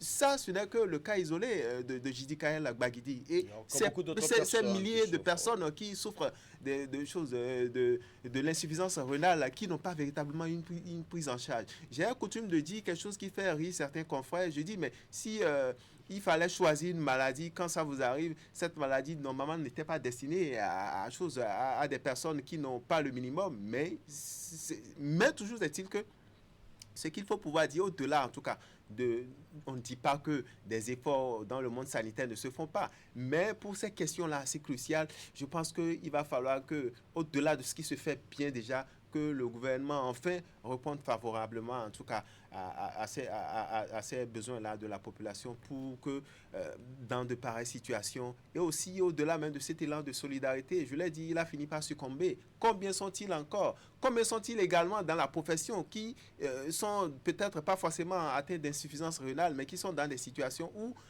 on attend un effort, un sursaut en tout cas collectif pour justement venir en aide à des personnes dans ces situations. Donc pour revenir rapidement à votre question, et j'en aurais terminé, c'est surtout aller au contact de ces populations-là, parce que d'une manière ou d'une autre, ils nous feront le point. Ils ne sont pas mandatés pour aller rester et somnoler, par exemple, au Parlement. Il faut voter des lois au niveau communal aussi. Il faut prendre des décisions fortes allant justement dans le sens du développement local, je crois. Du bien-être des populations. Exactement. Voilà. Selon vous, dites-moi, est-ce que le seuil de représentativité de 10% est-il devenu un obstacle insurmontable pour les petits partis au regard de tout ce que nous avons vu comme résultat, aussi bien pour les législatives que pour les communales? Je ne pense pas. Je ne pense pas que c'est un obstacle parce que à l'arrivée, la loi, elle reste la loi, même si elle est dure. On a vu, si déjà, je le disais tout à l'heure, deux partis soutenant l'action gouvernementale ont réussi à se faire hisser justement à ce seuil-là de représentativité. Je pense que les autres partis politiques également de l'opposition qui malheureusement ont brillé par leur absence auraient pu également travailler à aller dans ce sens-là. Parce qu'on a vu, c'est l'occasion de revenir peut-être sur certains morceaux choisis. Pendant que les autres partis étaient concentrés à travailler, à aller au contact des populations, à convaincre l'électorat, malheureusement, on a passé notre temps. C'est vrai, mais ce n'est pas, on a l'habitude de le dire, la politique, ce n'est pas du pain béni. Où vous avez vos failles, vos faiblesses et vous ne travaillez pas d'arrache-pied à les améliorer, l'ennemi entre griffes ou l'adversaire politique est là et on va vous damer les pions. Et je pense que c'est de ces failles-là justement que leurs amis en face ont dû exploiter pour justement en arriver à ce à quoi on est arrivé. Donc pour moi, je pense que l'heure n'est pas aux récriminations, aux lamentations et aux complètes, mais c'est plutôt à ce bilan-là que nous faisons de ces différentes élections, qu'est-ce qui a marché véritablement, qu'est-ce qui n'a pas marché, tant au niveau du principal parti de l'opposition, tant au niveau du parti également France Corée Bénin Émergent, dont j'ai pu voir malheureusement une lettre qui a circulé cette semaine-là sur les réseaux sociaux. J'espère qu'on va en arriver, mais je pense que c'est l'occasion de faire un bilan de ce qui a marché, ce qui n'a pas marché véritablement, et surtout assumer. Je voudrais insister là-dessus, il faut pouvoir assumer, parce que quand on n'assume pas, je pense que les mêmes causes reproduisant les mêmes effets aux prochaines échéances, on risque encore d'assister aux mêmes choses et ça ne sera pas agréable. Oui. Vous avez dit tout à l'heure que les campagnes sont terminées, les élections sont terminées, que vous ne pensez pas que les deux partis, bien que soutenant le chef de l'État, ne parleront peut-être pas d'une même voix. Mais quand vous regardez aujourd'hui cette configuration dans laquelle il n'y a pas des partis de l'opposition, est-ce que cette configuration ne risque pas de réduire la diversité des débats au sein des conseils communaux? Je pense que ceux-là qui ont été mandatés ont encore un peu de jugeote. Ils ont l'esprit critique et l'esprit de critique, si vous voulez.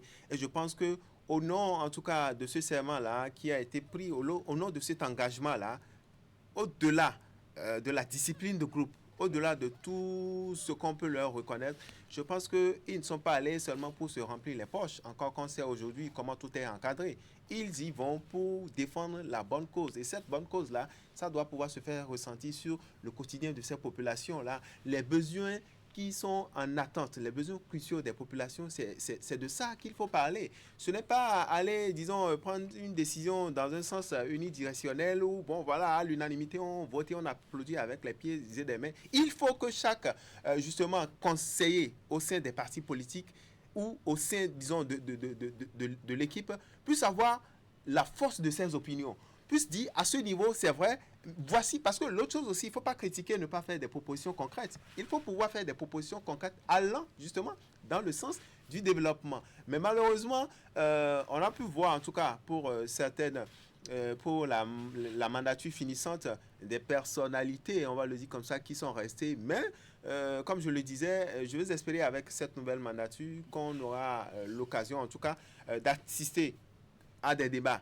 de qualité et surtout à des propositions qui puissent en tout cas assurer en tout cas une certaine tranquillité au sein des populations. Oui. Deuxième sujet pour vous, Aziz Adam Soulé. Nous savons que le parti Foscori pour un Bénin émergent, FCBE, dont vous avez parlé tout à l'heure, qui est dirigé par Paul Rompé, se positionne pour l'échéance de 2026. Comment le parti compte-t-il obtenir le maximum de suffrages nécessaires quand on regarde aujourd'hui ses résultats pour les législatives et aussi pour les communales? Qu'est-ce que vous faites? D'abord, de ce que j'ai envie de dire, je préfère garder le mot, mais je pense que tout part d'abord du point qu'on fait au sein de ce parti politique-là. Écoutez, j'évoquais en amont tout à l'heure cette sortie-là, justement, du président de ce parti politique-là. On a pu voir les récriminations, je préfère le dire comme ça, du président de ce parti politique. J'ai bien des amis au niveau de la FCBE, mais il faut pouvoir, je regarde droit ma caméra pour dire justement à ces différents leaders-là que l'occasion n'est pas, disons, aux plaintes et aux lamentations. Parce que je me demande où étaient justement ces leaders-là, notamment par la voix de leur président de parti, avec ce qu'on a pu voir sur les réseaux sociaux, avec tout ce qui a été dit. Je crois que quand on va à une élection comme celle-ci, quand on va à ces gens-là de scrutin, et quand on a lamentablement échoué, les deux pieds en l'air, il faut pouvoir d'abord reconnaître que ça a été un échec. Après ceci, il faut pouvoir retenir les grandes leçons. Mais est-ce que la Foscori aujourd'hui, allons-y, faisons le débat, pesons le poids. Quel est l'ancrage de ce parti politique-là? Est-ce que véritablement avant même que le vote n'ait lieu, on n'a pas vu véritablement ce parti-là mouiller le maillot sur le terrain? C'est le parti qui se réclame quand même d'envergure nationale. Bon, d'accord. L'autre parti qui s'est réclamé du peuple, on a pu voir son score tout au moins. Mais ce parti-là, on n'a pas vu, et on le croit de le dire, on n'a pas vu le parti FCBE investir, comment on appelle, les différents hameaux. On n'a pas vu le langage adéquat. Ce n'est pas dans le Bénin ne se limite pas uniquement dans le Bénin et dans le mononatal du président de ce parti politique-là. Le Bénin, c'est également Ouassap et Onko, c'est Piami, c'est Loubou, c'est, je ne sais pas, c'est d'autres arrondissements. Quel est l'ancrage justement de ce parti politique-là? C'est là la question. Si on a pu, on a pu faire ce score-là, qu'est-ce qu'on fait désormais pour, en tout cas, élever encore le niveau? C'est de ça qu'il s'agit au lieu de passer son temps à se plaindre. Il faut pouvoir assumer, à mon humble avis, je ne suis pas donneur de leçons sur ce plateau, mais pour ce que je sais, quand on a fini d'avoir ces résultats-là, c'est d'abord de faire un bilan et reconnaître. Parce que là, c'est trop facile de jeter le temps sur les autres. Vous êtes également éligible comme les autres partis soutenant la Galaxie Talon qui ont au moins réussi. Là, si la stratégie n'a peut-être pas réussi, c'est l'occasion justement de retrousser les manches et voir qu'est-ce qu'il n'a véritablement pas payé. Ouais. Et on sait qu'après ces échecs aux deux premières élections de 2026, Paul Rompé dénonce aujourd'hui le système électoral qu'il trouve exclusif. Pourquoi? Un système électoral qui trouve exclusif, mais ça ne l'a pas empêché d'aller en accord de coalition. Ça ne l'a pas empêché, je suis désolé, ça ne l'a pas empêché en tout cas d'épouser les idéaux, même si jusqu'à présent certains pensent que ce parti-là n'est pas de l'opposition. Moi, je fais partie de ceux-là qui pensent que ce parti se réclamant de l'opposition, la preuve, on a eu aujourd'hui des réclamations, que la démocratie soit... D'ailleurs, Paul Rompé a été le chef de l'opposition, le chef de file de l'opposition. Au moins... Même là encore, qu'est-ce qu'il en a fait? Moi, je n'ai pas vu véritablement un chef de file de l'opposition réellement batailler dur et prendre la mesure de la situation. C'était par exemple sous Paul Rompé qu'on aurait pu voir toutes ces forces-là unies de l'opposition, mais on n'a pas constaté ça. On a senti, j'ai pas envie de dire une certaine nonchalance, mais on a senti un manque de proactivité au sein de ce parti politique-là. Pourquoi on en arrive là? Quand aujourd'hui on entend Paul Rompé dire que le système électoral exclut certaines parties, et certains partis du moins, est-ce que ce sont des propos de stratège politique ou une réelle désillusion? Le refus de s'assumer en premier lieu, et peut-être stratégie, mais bon, je me demande si la stratégie va payer par la suite, mais c'est surtout le refus de ne pas reconnaître qu'on a échoué. Et on était bien conscient en allant justement à ces accords-là de coalition, si on n'avait déjà pas travaillé sur le terrain, parce que c'est de ça qu'il s'agit. En fait, ce que je dis, au lieu de s'en prendre justement au système mis en place, mais il faut s'en prendre aux électeurs que vous n'avez pas réussi à convaincre. Parce que s'il a fallu que vous convainquiez justement ces électeurs, ils auraient manifesté leur amour pour vous dans les urnes. Mais c'est ce désamour-là qui a été exprimé. Et l'autre chose, c'est aussi la conséquence de vote, une conséquence au sein de choses de l'opposition. Parce que vous n'avez pas réussi à unifier, à fédérer vos énergies, et ça fait que les voix sont allées ailleurs. Donc aujourd'hui, je pense que que ce soit au niveau du parti politique, les démocrates, que ce soit au niveau du parti politique, la France Cori pour un Bénin émergent, c'est comment nous faisons aujourd'hui pour...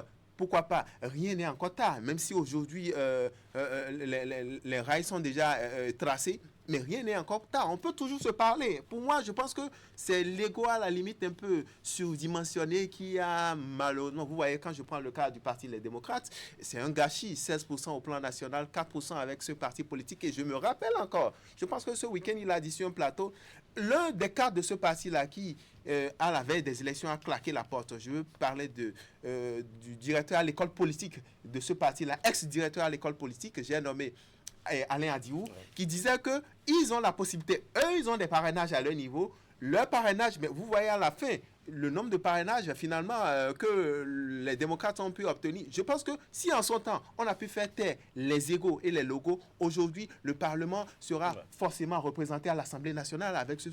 Donc pour moi, en fait, ça pour me résumer, c'est pouvoir tirer réellement les enseignements et, disons, se repositionner. Oui, on sait que 7 ans, c'est parti pour 7 ans, mais ce n'est pas aussi... Ça passe très vite. Ça passe très vite. Ouais. Donc, pour moi, il faut tirer les leçons et surtout travailler. Je voudrais insister là-dessus sans être un donneur de leçons sur ce plateau. Travailler au sein de l'opposition à faire taire les différentes divergences parce que vous avez vu le combat sur le terrain, que ce soit au niveau disons, du bloc républicain, que ce soit au niveau de l'Union progressiste de renouveau, la bataille a été rude. En témoignent les différents scores que nous avons enregistrés. Mais cela ne les a pas empêchés quand même à lever des sièges. Donc pourquoi au niveau des partis de l'opposition, on ne peut pas faire cela également? C'est des enseignements qu'il faut pouvoir tirer pour avancer. Troisième et dernier sujet pour vous, Aziz Damsoulé. Nous allons parler maintenant du drame sanitaire à Porto Novo. On sait que le gouvernement a lancé une enquête gouvernementale. Le décès tragique d'une patiente, une femme en couche au CHUD de Lomé qui a provoqué une vive émotion et l'ouverture d'une commission d'enquête. Dites-moi, comment expliquez-vous que de tels incidents surviennent malgré les réformes engagées dans le secteur de la santé? Je pense que ce sujet-là a été évoqué lors de sa sortie médiatique par le secrétaire général et porte-parole du gouvernement, M. Wilfried Riam-Bédi. Et je pense que c'est déjà heureux, il faut pouvoir le dire, que le gouvernement très tôt, de façon prompte, ait réagi et ait pris la mesure de la situation. Ce n'est pas que l'OME seulement qu'on assiste à ces cas-là. Peut-être que ce cas-là de l'OME est un énième cas parmi tant d'autres pour qu'on en arrive justement à cette décision-là du gouvernement. Et je voudrais espérer que ça puisse continuer et que des contrôles se fassent de façon périodique. Parce que franchement, on en a ras-le-bol de ce comportement-là, parfois désagréable de certains agents sanitaires qui ont prêté serment, pour ce que je sais, pour sauver des vies et n'ont participé à les ôter. C'est bien heureux aussi qu'au sein des différents démembrements, justement l'ordre des médecins qui a aussi pondu un communiqué pour s'en indigner. Mais c'est une vie quand même qui est partie, mon cher aîné. Mais l'autre chose, qu'est-ce qu'on fait justement pour corriger le tir? C'est de cela qu'il s'agit. De toute façon, après tant qu'une enquête a été diligentée, on attend les conclusions et pouvoir situer les responsabilités. Malheureusement, cela, quelles que soient les décisions, cela ne fera pas revenir la parturiente qui est partie dans les conditions que nous savons. Ouais. Il faut pouvoir s'incliner en tout cas devant la mémoire de cette dame-là, paix à l'âme de la dame, mais il faut que ça soit ce dernier cas-là, qu'on n'en assiste plus à des situations pareilles. Voyez-vous, même quand vous allez, même dans nos différents centres de santé, le comportement, ayons le courage de le dire, le comportement de certains agents sanitaires laisse à désirer, malgré, vous l'avez dit, malgré les réformes. Moi, je me dis peut-être que, est-ce qu'entre-temps, il n'y a pas eu un petit relâchement au niveau du suivi? Est-ce que les contrôles qui se faisaient de façon périodique, parce que, vous savez, le Béninois étant ce qu'il est, et on dit généralement chasser le naturel, il revient au galop. Les vieilles habitudes ont la peau dure. Est-ce que, quelque part aussi, du côté de l'administration et sanitaire de ce centre, on n'a pas somnolé un peu? Est-ce que c'est autant d'interrogations? De toute façon, Les enquêtes sont en cours, on va s'en tenir aux grandes conclusions, mais toujours est-il que c'est un acte qu'il faut pouvoir décourager avec la dernière rigueur. Et je voudrais en tout cas saluer cette promptitude-là du gouvernement qui a pris la mesure de la situation, comme je le disais, et il faut que ça puisse faire école. Ce n'est pas qu'au niveau de l'OMS seulement, il y en a même dans les faits fonds de choses, dans le pays où on assiste à des comportements franchement répréhensibles. Des personnes qui déjà psychologiquement ont besoin, disons, d'un soutien moral.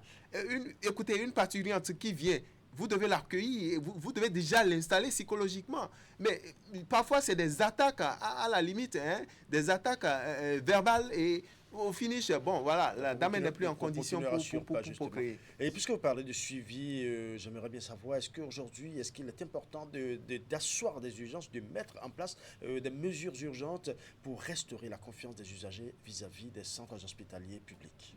Justement, tout part d'abord à mon humble avis. Privé aussi. Oui, tout part à mon humble avis par ces différentes cellules-là de plaintes qui peuvent être, par exemple, installées pour que quand des situations surviennent comme ça, parce que l'autre chose étant, vu que c'est un rapport de force, une situation peut être réelle, par exemple, mais vite fait, elle peut être étouffée à un niveau donné de l'administration. Pour moi, à mon humble avis, il faut déjà installer, s'il y a la possibilité, des cellules de plainte et des numéros verts également qui puissent permettre à des situations comme ça se plaindre directement pour que, vous l'avez dit, pour que la confiance soit renouvelée. Parce que, qu'est-ce qu'il y a fait aujourd'hui, à mon humble avis, que il y a eu ce fort engouement-là au niveau des centres de santé publique? C'est parce que justement, c'est ces réformes-là qui ont pu payer à un certain moment. Sinon, entre-temps, c'est au niveau des cliniques privées qui avaient, disons, autant d'engouement. Mais c'est parce que cette confiance-là, justement, a été, disons, renouvelée qu'on a constaté ce fort taux-là, justement,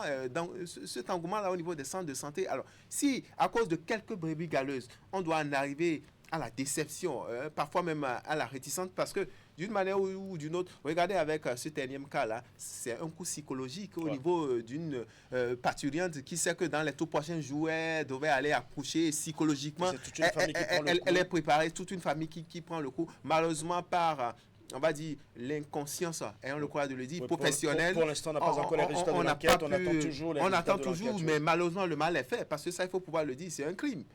Pour légèreté, pour manque de suivi, on a pu assister à ça. Je veux espérer quand même que les différentes enquêtes nous situeront et qu'on puisse véritablement faire la lumière et que réellement les auteurs de ce acte-là puissent véritablement rendre gorge. Merci à vous, Aziz Adam Soulé. C'est moi. Dimanche à vous. Merci. Mesdames et messieurs, voici la pause publicitaire. On se retrouve dans un instant pour la dernière ligne droite. Ce sera justement la page culture de cette émission. L'amour de Dieu est incommensurable.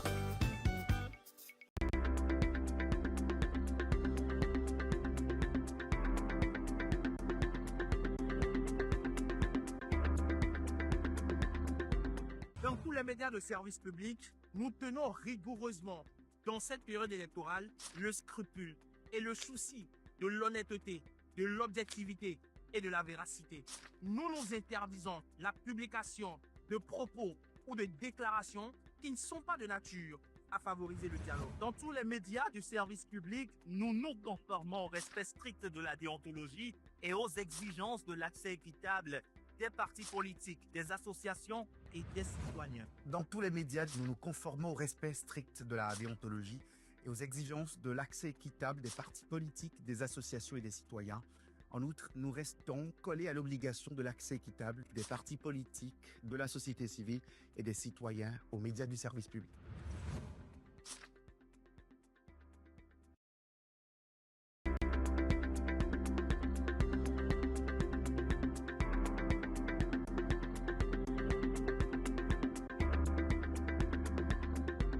Dans tous les médias de service public, nous tenons rigoureusement, dans cette période électorale, le scrupule et le souci de l'honnêteté, de l'objectivité et de la véracité.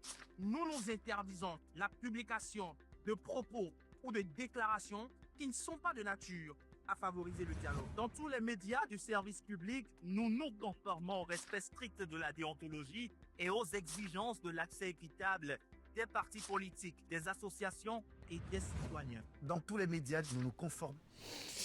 L'artiste que nous recevons aujourd'hui est une artiste camerounaise, mais travaillant et résidant au Bénin, de l'initiation précoce au solfège sous l'œil bienveillant d'un père maître de chant au Cameroun à l'éclosion artistique sur la scène béninoise. MT Ngohua, née Marie-Thérèse Mbwebwe, incarne une fusion musicale authentique, portée par l'héritage des rythmes camerounais, Makossa, Kbaloum, Kena ou Soro, et révélée au grand public par son premier single gospel, Christo Atondiba. Elle a su transformer sa discipline de choriste en une carrière solo prometteuse. Guidée par la diva Queen Eteme et entourée de techniciens de talent, MT Ngohua marie aujourd'hui ses racines profondes avec l'énergie vibrante du showbiz béninois, offrant une musique qui nourrit l'âme autant qu'elle célèbre la vie. Voici l'artiste que nous recevons aujourd'hui.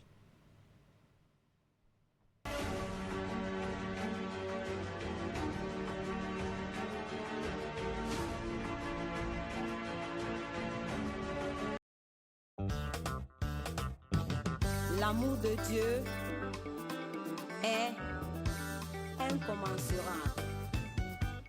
Christo atondimba Mbappé na matondo moi. Ndola we tombinzi mene atondimba. Christo atondimba Mbappé na matondo moi. Ndola we tombinzi mene atondimba.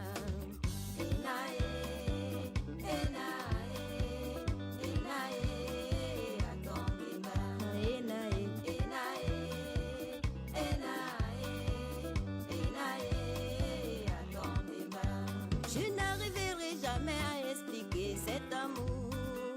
L'amour de Dieu est si grand et merveilleux. Je n'arriverai jamais à expliquer cet amour.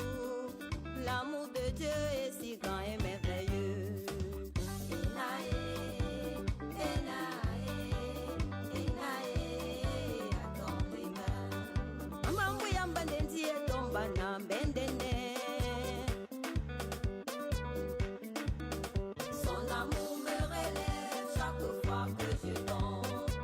Il n'y a pas de grand amour que l'amour de Dieu.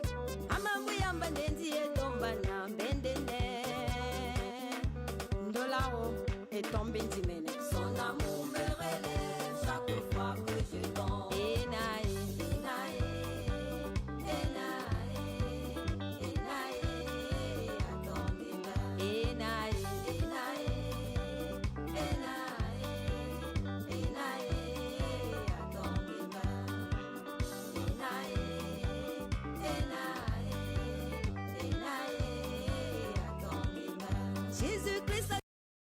MT Ngohua, bonjour, merci d'avoir accepté notre invitation.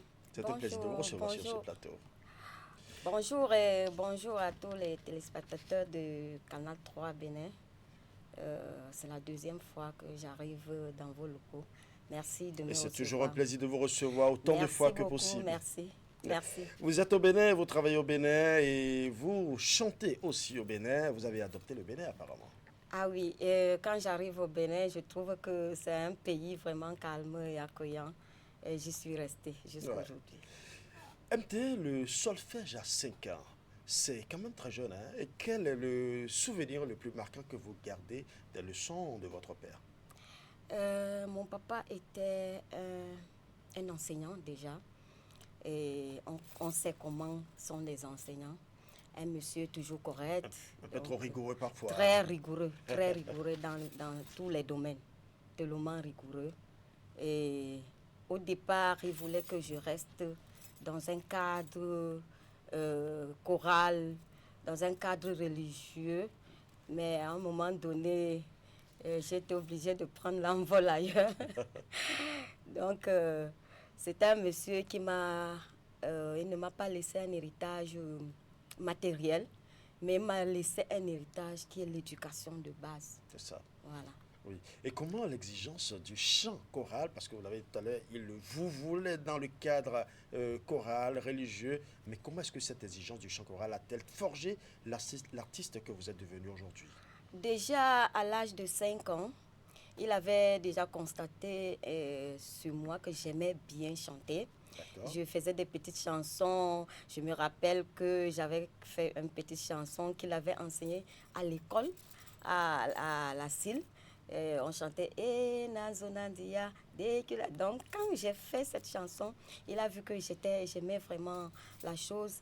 Il a voulu me faire connaître d'abord la musique. C'est ça, il a commencé à m'enseigner du solfège. Après l'école, c'était un autre cours pour moi. C'était un cours en plus des cours de l'école. Et au départ, je n'aimais pas parce que je voyais ça tellement difficile. Mais finalement, à la longue, je me suis habituée et puis c'était vraiment... parfois, quand j'arrivais quelque part, on me présente les partitions et puis je me mets à chanter.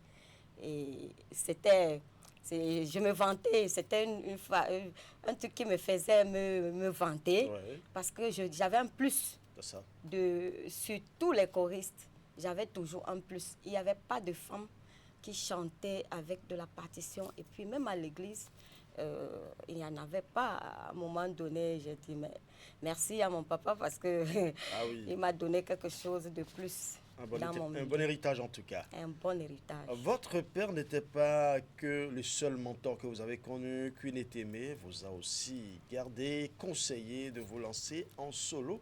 Quel a été le déclic pour sauter le pas? Quand j'arrive au Bénin, j'ai rencontré la compatriote de Queen Etemeh. J'avais un problème de vocaliste, il fallait que je travaille la voix. Elle était spécialiste vraiment dans le domaine parce qu'elle a été formée par Manu Dibango, c'est la fille de Manu Dibango. Donc, elle était ici à Cotonou et puis elle m'a demandé de venir chez elle. J'allais chez elle à 14h, parfois je rentrais à 20h. C'est là qu'elle m'a donné des techniques de vocaliste et puis au cours de la formation, elle a détecté quelque chose en moi. Elle m'a dit, comme on était en groupe, on avait formé un groupe où on chantait, on sortait des morceaux en groupe. Elle a détecté quelque chose en moi. Elle dit, mais MT, tu ne peux plus rester en groupe, tu as quelque chose de plus. Fais quelque chose et tu vas au studio. Donc, mon premier morceau même que j'avais fait, c'était pas Christo Atondimba, c'était un rythme de chez moi, que je n'avais pas aussi mis sur le marché. Pourquoi vous ne l'avez pas mis sur le marché? Parce que vous l'avez sorti quand même. Ça va arriver, ça va arriver. Et puis, je suis allée enregistrer, elle a vraiment aimé. Elle m'a encouragée à aller de l'avant. Et puis, c'est là que je rencontre Pablo. Pablo, le Béninois, il chantait dans un cabaret. Il m'a dit, MT, si tu veux faire la musique au Bénin, il faut faire du makossa parce que les Béninois aiment du makossa. Et c'est ainsi que je me suis jetée dans le makossa. Effectivement, le public béninois a reçu le makossa avec beaucoup de joie. Et c'est là que je fais Christo Atondimba. Christo Atondimba, c'est que j'ai voulu rendre grâce à Dieu pour ma vie, pour toutes choses, avant de faire quoi que ce soit dans ma carrière musicale. Voilà. Une belle action de grâce. On sait que vous chantez le makossa, vous en avez parlé tout à l'heure. Il y a aussi le kbalou ou le soro. Comment définiriez-vous votre signature musicale? En fait, j'ai fait le makossa parce que le public béninois me demandait le makossa. Et le kbalam, le soro, c'est les rythmes de chez moi, de mon village. Parce que le Cameroun est grand.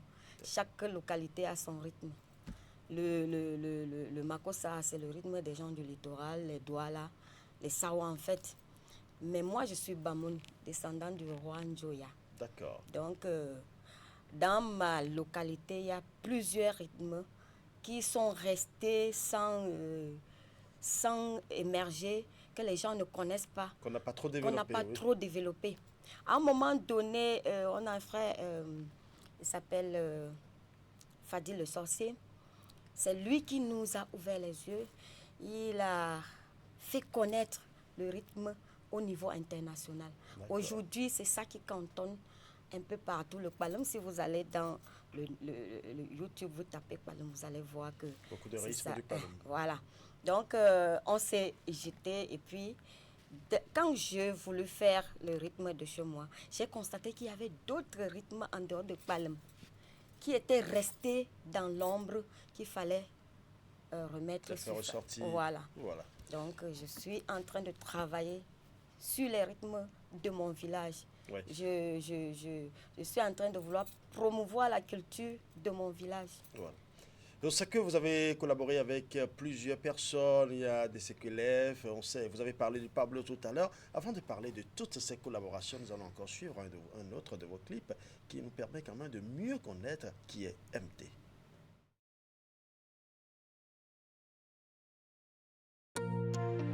La vie d'aujourd'hui, il faut aller doucement, doucement. Dédé.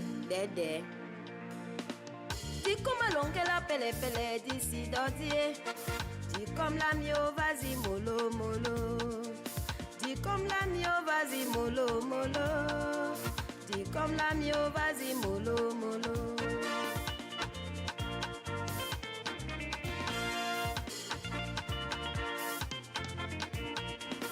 Aussi avec Osalambonge Yanga.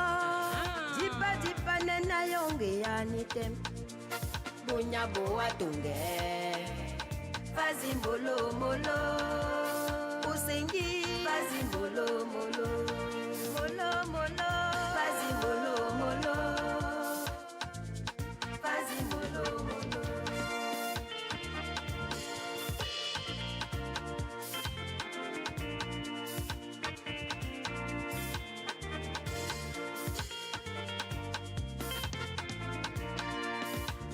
Soit ce que tu fais, mon ami, fais le bien, mais vas-y, mollo, mollo.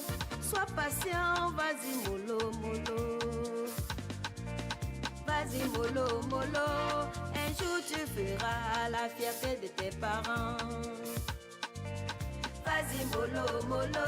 Mollo, mollo, mollo. Vas-y, mollo, mollo. Dis comme la mieux. Vas-y, mollo, mollo. Mollo, mollo. On parlait de la collaboration tout à l'heure, mais ici on nous dit, vas-y, mollo, mollo, mollo. Pourquoi, qu'est-ce qui vous a inspiré ce message? Oui, vas-y, mollo, mollo est venu dans des moments tellement difficiles de ma vie. J'ai hébergé un enfant chez moi. Et puis, quand il est arrivé, il m'a dit qu'il est étudiant, il allait en 2e année. D'accord. Je lui ai trouvé un établissement, il devait s'inscrire. Comme il était footballeur aussi, il était question que je lui trouve un club. Et j'étais en train de faire ces démarches-là. Il a vu que c'était un long chemin, il ne pouvait pas prendre un long chemin. J'ai laissé une de mes sœurs camerounaises m'a envoyé son argent parce qu'elle devait voyager. Ouais. Elle devait venir faire ses achats. Elle m'a remis l'argent et puis j'ai laissé à la maison. Il a dérobé, les porté disparu. Oh là là. Donc, dans cette situation que j'ai voulu communiquer et transmettre, donner des conseils à la jeunesse. Oui, à la jeunesse, oui. D'aller mollo mollo dans la vie. Donc, nous aussi, on est allé tout doucement. Pour être là où nous sommes aujourd'hui. Ouais. On sait comment se passe, on sait que vous avez travaillé avec Dr. Kelef pour la mise en image de vos œuvres. Comment se passe la collaboration avec votre réalisateur? D'abord, je vais parler de la collaboration avec l'artiste qui est dans le clip, Alima Alima, c'est ma soeur camerounaise. D'accord. On était sur ce plateau avec elle en 2024. Donc, quand je fais Molo Molo, je chantais en Douala et je n'ai pas mis ma dialecte dans le chant. Les gens de ma localité ont boudé et ça a été tout un sabotage. Elle m'a appelé, elle m'a dit, MT, je suis à Paris aujourd'hui, mais Molo Molo est en train de cantonner, mais c'est la famille est en train de se fâcher, il faut que tu mettes le bamoun dans la chose. J'ai dit, bon, si tu es disponible, descends à Cotonou et tu le fais. Si le clip continue, vous allez voir à la partie où elle a pris un autre dialecte. Et c'est en ce temps-là que ça a pris dans notre localité et tout le monde a été d'accord. Parlant de Kelef, quand j'ai connu Kelef à travers Afred Dagba, parce que quand j'ai voulu faire le Makossa, j'ai fait le tour de tous les studios. Je n'ai pas trouvé la personne qui pouvait vraiment toucher le makossa. D'accord. Quand je rencontre Dagba, c'est quelqu'un qui a grandi au Cameroun. À l'époque, son père était ambassadeur au Cameroun. Il a fait de la 6e en terminale. Il était un grand bassiste au Cameroun. Et puis, il m'a sorti le makossa. Et à travers lui, il m'a fait connaître Kelef, parce que c'est Kelef qui devait me faire les images. Finalement, je suis restée avec Kelef parce qu'en tant Dagba, monsieur Alfred Dagba, il était occupé à autre chose. Il ne pouvait plus s'occuper de son studio. Et puis, chez Kelef, il y a le studio d'enregistrement et les vidéos suivent. Donc, je travaille avec lui les mois. Vous avez été satisfait de son travail? Oui, je suis satisfait parce que c'est un homme d'abord très passif, parce que je suis souvent très carrée. Trop rigoureuse. Très rigoureuse. Il faut que vraiment quelqu'un soit patient pour travailler avec moi. Ah oui, donc beaucoup de patience alors si vous voulez travailler avec MT. Ah oui. Il y a aussi Pablo qui a travaillé avec vous. Pablo vous a introduit dans le milieu béninois. Oui. Dites-moi quel regard portez-vous aujourd'hui sur la scène artistique de votre pays d'accueil? Le Bénin, bien évidemment. Le Bénin, dans le milieu du showbiz du Bénin, c'est vraiment... les gens sont vraiment accueillants par rapport à mon pays. Je ne vais pas mâcher mes mots. On m'a vraiment très bien accueilli dans le milieu du showbiz. Mon intégration a été très facile. D'accord. Très facile par rapport au Cameroun. C'est pas du tout... Les gens mettent trop de barrières chez nous. C'est la preuve que le Bénin est un bon pays hospitalier, très hospitalier. Oui, je ne peux pas ne pas le dire. D'accord. Sinon, je serais ingrate. Vous travaillez aussi en entreprise, hein? Et tout en étant artiste, comment est-ce que vous parvenez à équilibrer ces deux mondes? C'est pas du tout facile. C'est pas facile. Mais quand on aime quelque chose, j'aime les deux à la fois. Et puis, j'ai fait de ça ma vie, en fait. Il y a des moments aux heures creuses, par exemple, le morceau qui va venir tout à l'heure, je l'ai composé dans mon lieu de service. Ah bon? Parfois, quand il n'y a rien à faire à la pause, le son peut venir et puis je me mets à écrire. En même temps, je suis en train de travailler. Et quand je rentre le soir, il y a des moments où je me réveille avec une mélodie. Si c'est à 3 heures le matin, je vais me mettre à composer jusqu'au matin. Là, l'inspiration est passée par là. Ah oui. Ah oui. Nous allons vite découvrir ce son-là qui a été justement composé sur le lieu de travail et qui a été récupéré dans la seconde personnalité de MT, c'est-à-dire la chanteuse, il y a la travailleuse et la chanteuse. Donc, nous allons découvrir ce son très rapidement et on revient en plateau.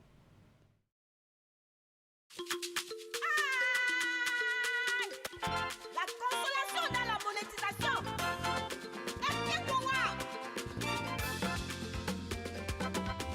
L'homme qui m'a aimé veut me conseiller. Veut me conseiller. L'homme qui m'a aimé veut me conseiller. Veut me conseiller. Celui-là qui m'a envoûté, qui m'a embrouillé, qui m'a tourmenté, qui m'a bouleversé.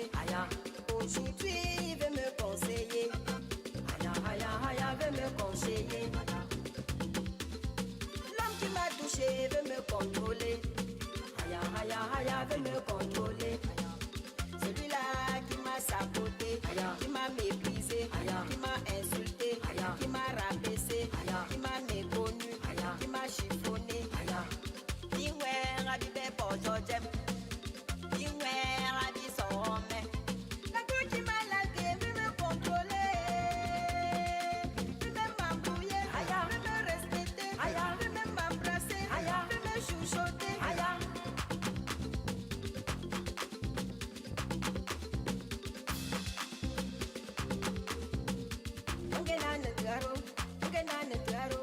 Ngena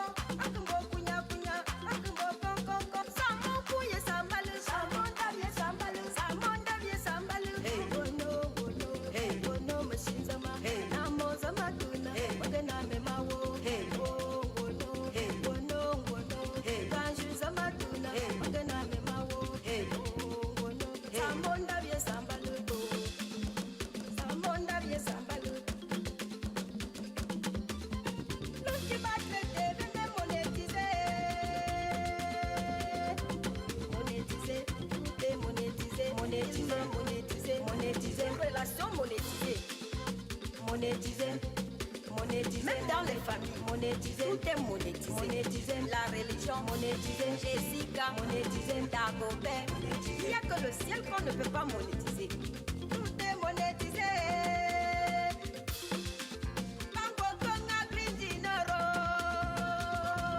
Monétisé, monétisé, monétisé, tout est monétisé.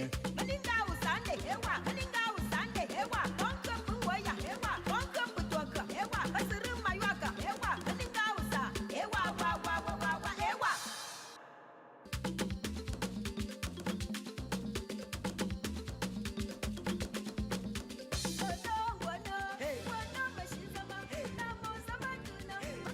Tout est monétisé, même dans les familles. C'est MT qui le dit. MT a certainement des raisons de le dire. C'est quoi le secret derrière cette chanson? Le message? Tout est monétisé actuellement. Ah oui? Dans le monde d'aujourd'hui, tu n'as pas d'argent, tu n'es rien. D'accord. Tu n'as pas les moyens, tu n'es rien. Même dans nos familles. Quand on arrive dans les familles, tu arrives, tu ne viens avec rien, on ne te donne pas la parole. On ne te considère même pas. Même dans les églises. Tu arrives dans une église. Là où il y a Dieu aussi, on fait cette intégration. intégration. Ah oui. C'est même là où c'est vie, toutes ces choses. Je ne vais pas mâcher mes mots. D'accord. Quand on arrive dans une église, si tu as garé une voiture, on te donne la place devant, ça c'est clair. Ah oui. C'est ce qu'on vit tous les jours. Bon, la monétisation est venue dans... Bon, j'ai connu une relation où il y avait trop de monétisation. Donc, il y avait plus d'argent qui était au-devant de la relation. C'est ça. Et puis, à un moment donné, il fallait que je mette fin à cette relation. C'est dans cette séparation-là que... Bon, moi, j'ai ma façon de travailler. À chaque fois que je vis quelque chose... Ce sont des situations vécues que vous relatez. Oui, quand je relate et quand je chante, c'est comme si je me dégage de cette situation. Et ça sort et puis je me libère en fait. Voilà. J'essaie de me libérer à travers la chanson. Oui. Et cette chanson que nous venons de suivre, c'est le rythme Paloum, je crois. Oui, c'est le Paloum. Il est vrai que je l'ai fait à ma manière. Le rythme, j'ai gardé le rythme, mais j'ai mélangé autre chose dedans, mais ça garde le rythme du Paloum. En fait. Ouais. Et ça a été tourné entre deux pays, le Bénin et le Cameroun? Oui. Il y a mon compatriote Fatal qui a fait le tournage avec les danseurs au Cameroun. D'accord. Et Kelef a fait le reste au Bénin. D'accord. Voilà. Donc la partie des danseurs, c'était au Cameroun. Oui. Et vous aussi, votre partie dans le clip, c'est ici au Bénin. Oui, c'est un beau mélange entre le Bénin et le Cameroun. Voilà, c'est un mélange. MT, dites-moi, est-ce que vous avez des projets en cours pour les prochaines étapes? Un album ou de nouvelles collaborations en vue? Oui. Il y a des nouvelles collaborations en vue. Je n'ai pas encore choisi l'artiste avec qui je vais faire la collaboration, mais j'ai envie de collaborer avec un artiste béninois. D'accord. Parce que j'ai envie de chanter en fond. C'est mon pays, c'est mon deuxième pays, que c'est mon deuxième pays. C'est mon pays d'accueil et j'y suis restée depuis 15 ans. Donc, je suis en train de travailler par rapport à ce projet avec le docteur Kelef. Oui. Et par la suite, il y a peut-être des voyages en vue. D'accord. Des voyages en vue, des sons en chantier qui est en train d'être faits. Voilà, il y a plein de choses. Pour 2026, il y a tellement de choses que j'ai prévues pour 2026. Certainement que nous serons les premiers à voir ces nouvelles-là. Voilà. Et qu'est-ce qui vous impressionne personnellement dans la musique béninoise? Dans la musique béninoise, j'aime tellement le rythme béninois. Purement le rythme béninois. Je ne parle pas des musiciens qui mettent l'afro-rap dessus et puis non, le rythme pur béninois. Il y a un rythme, ça se chante, je crois, chez les Aja ou bien, je ne sais pas. Et j'adore ça. Voilà. Ah, d'accord. J'essaie de travailler ce rythme. Je ne sais pas ce que ça va donner, mais je suis dessus. Il y a encore beaucoup d'autres rythmes au Bénin. Oui, j'aime ça. Je connais très bien danser ce rythme. Quand j'arrive quelque part, j'étais allée à Agor, c'est Agor? Ah oui, à une fête. À une fête, c'était un enterrement. On m'avait invité comme artiste à Ouida. Quand j'ai fini de prester, et puis le groupe qui était monté, c'était, j'ai oublié son nom, c'était un artiste béninois, Ricos Campos. Ah, d'accord. Voilà. Mais je me suis éclatée, j'ai dansé, tout le monde était sur. Et j'adore vraiment ça. J'adore le rythme béninois, j'adore le rythme. Ce qui est sûr, c'est en cours. Ouais. On va me voir dans un autre rythme béninois à la béninoise camerounaise. Et vous parlez fond? Je comprends. Mais le fond est tellement difficile à prononcer. D'accord, vous aurez le temps. Vous aurez le temps de... à Fond Gandhi, Ah, d'accord. Voilà. Il y a beaucoup de fans de MT qui nous suivent en ce moment de par le monde, puisque Canal 3 est suivi un peu partout dans le monde, même au Cameroun. Et certainement qu'il y a beaucoup de vos compatriotes camerounais et des frères africains, justement, qui nous suivent au Cameroun et partout dans le monde. Un message à tous ceux-là qui nous suivent en ce moment. Je dis vraiment merci à tous mes fans, parce que sans vous, je ne suis rien. Je dis ainsi bonsoir à ma soeur Alima Alima, qui est de l'autre côté du Cameroun. Elle est l'ambassadrice de la culture et de la paix de l'UNESCO. Je dis ainsi bonsoir à tous mes compatriotes du Bénin, parce que grâce à eux, je suis ce que je suis. Je dis bonsoir à toute la diaspora camerounaise, parce qu'ils me soutiennent. Ils me soutiennent dans tout ce que je fais. Je dis bonsoir à ma patronne, parce que grâce à elle, je suis restée au Bénin. Madame Anne-Marie Débé. Grâce à elle, elle m'a prise comme sa fille. Wow. Elle m'a fait rester au Bénin, en fait, parce que quand on s'implante quelque part, on y reste. C'est qu'il y a quelqu'un derrière qui est en train de le faire. Je lui dis bonsoir à sa sœur, Mamie Mou, comme je l'appelle. Bonsoir à tous mes collègues, mes frères et sœurs de l'autre côté du Cameroun. Je sais que tout le monde est scotché à Canal 3 à cette heure-ci. Bonsoir à tout le monde et vraiment merci. Nous disons bonsoir à tous ceux qui nous suivent en ce moment, et le vrai bonsoir que MT vous propose, c'est justement un bonsoir en a cappella, et ce sera certainement dans une langue du Cameroun. Ok, moi je vais plutôt adorer le Seigneur. Allez, je vais commencer en français. J'ai cherché partout le vrai bonheur. Dans ma vie, j'ai touché à tout, j'ai fouillé partout.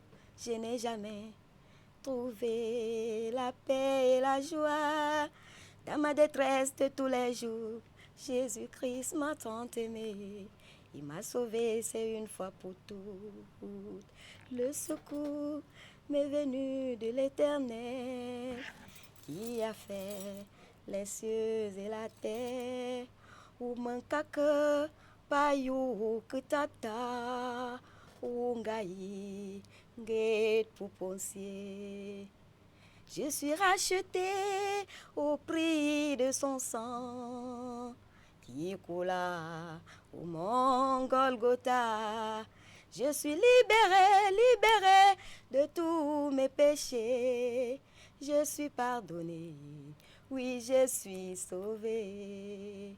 Ou mankake payu ketata ungai nget pouponcier. Ou mankake linayu ketata ungai nget pouponcier. Merci MT pour ce beau message, pour cette belle prestation. Merci d'avoir accepté notre invitation. Merci beaucoup. C'était un plaisir pour nous de vous recevoir. Merci Canal 3, Canal 3 qui m'a toujours conduit dans tout ce que je fais. Merci beaucoup de me soutenir, merci de m'aider à grandir. C'est notre devoir. Merci à tous. Nous accompagnons tous les artistes, pas seulement des artistes du Bénin, des artistes des prometteurs, des artistes déjà confirmés. Nous prenons également des artistes de partout dans le monde, ceux-là qui sont africains et qui sont des ambassadeurs de la culture africaine un peu partout dans le monde, et même des étrangers qui sont hors du continent. Nous les prenons aussi. L'essentiel, c'est de rendre cette fête belle. La dernière partie de cette émission, qui est souvent une fête pour nous, faire justement de la musique sur ce plateau. Merci d'être passé. Eh bien, chers amis téléspectateurs, ce sera tout pour le grand format de ce dimanche 1er février 2026. Merci de m'avoir reçu chez vous. Tout le plaisir était pour moi de rester en votre compagnie. Portez-vous bien, on se retrouve très prochainement.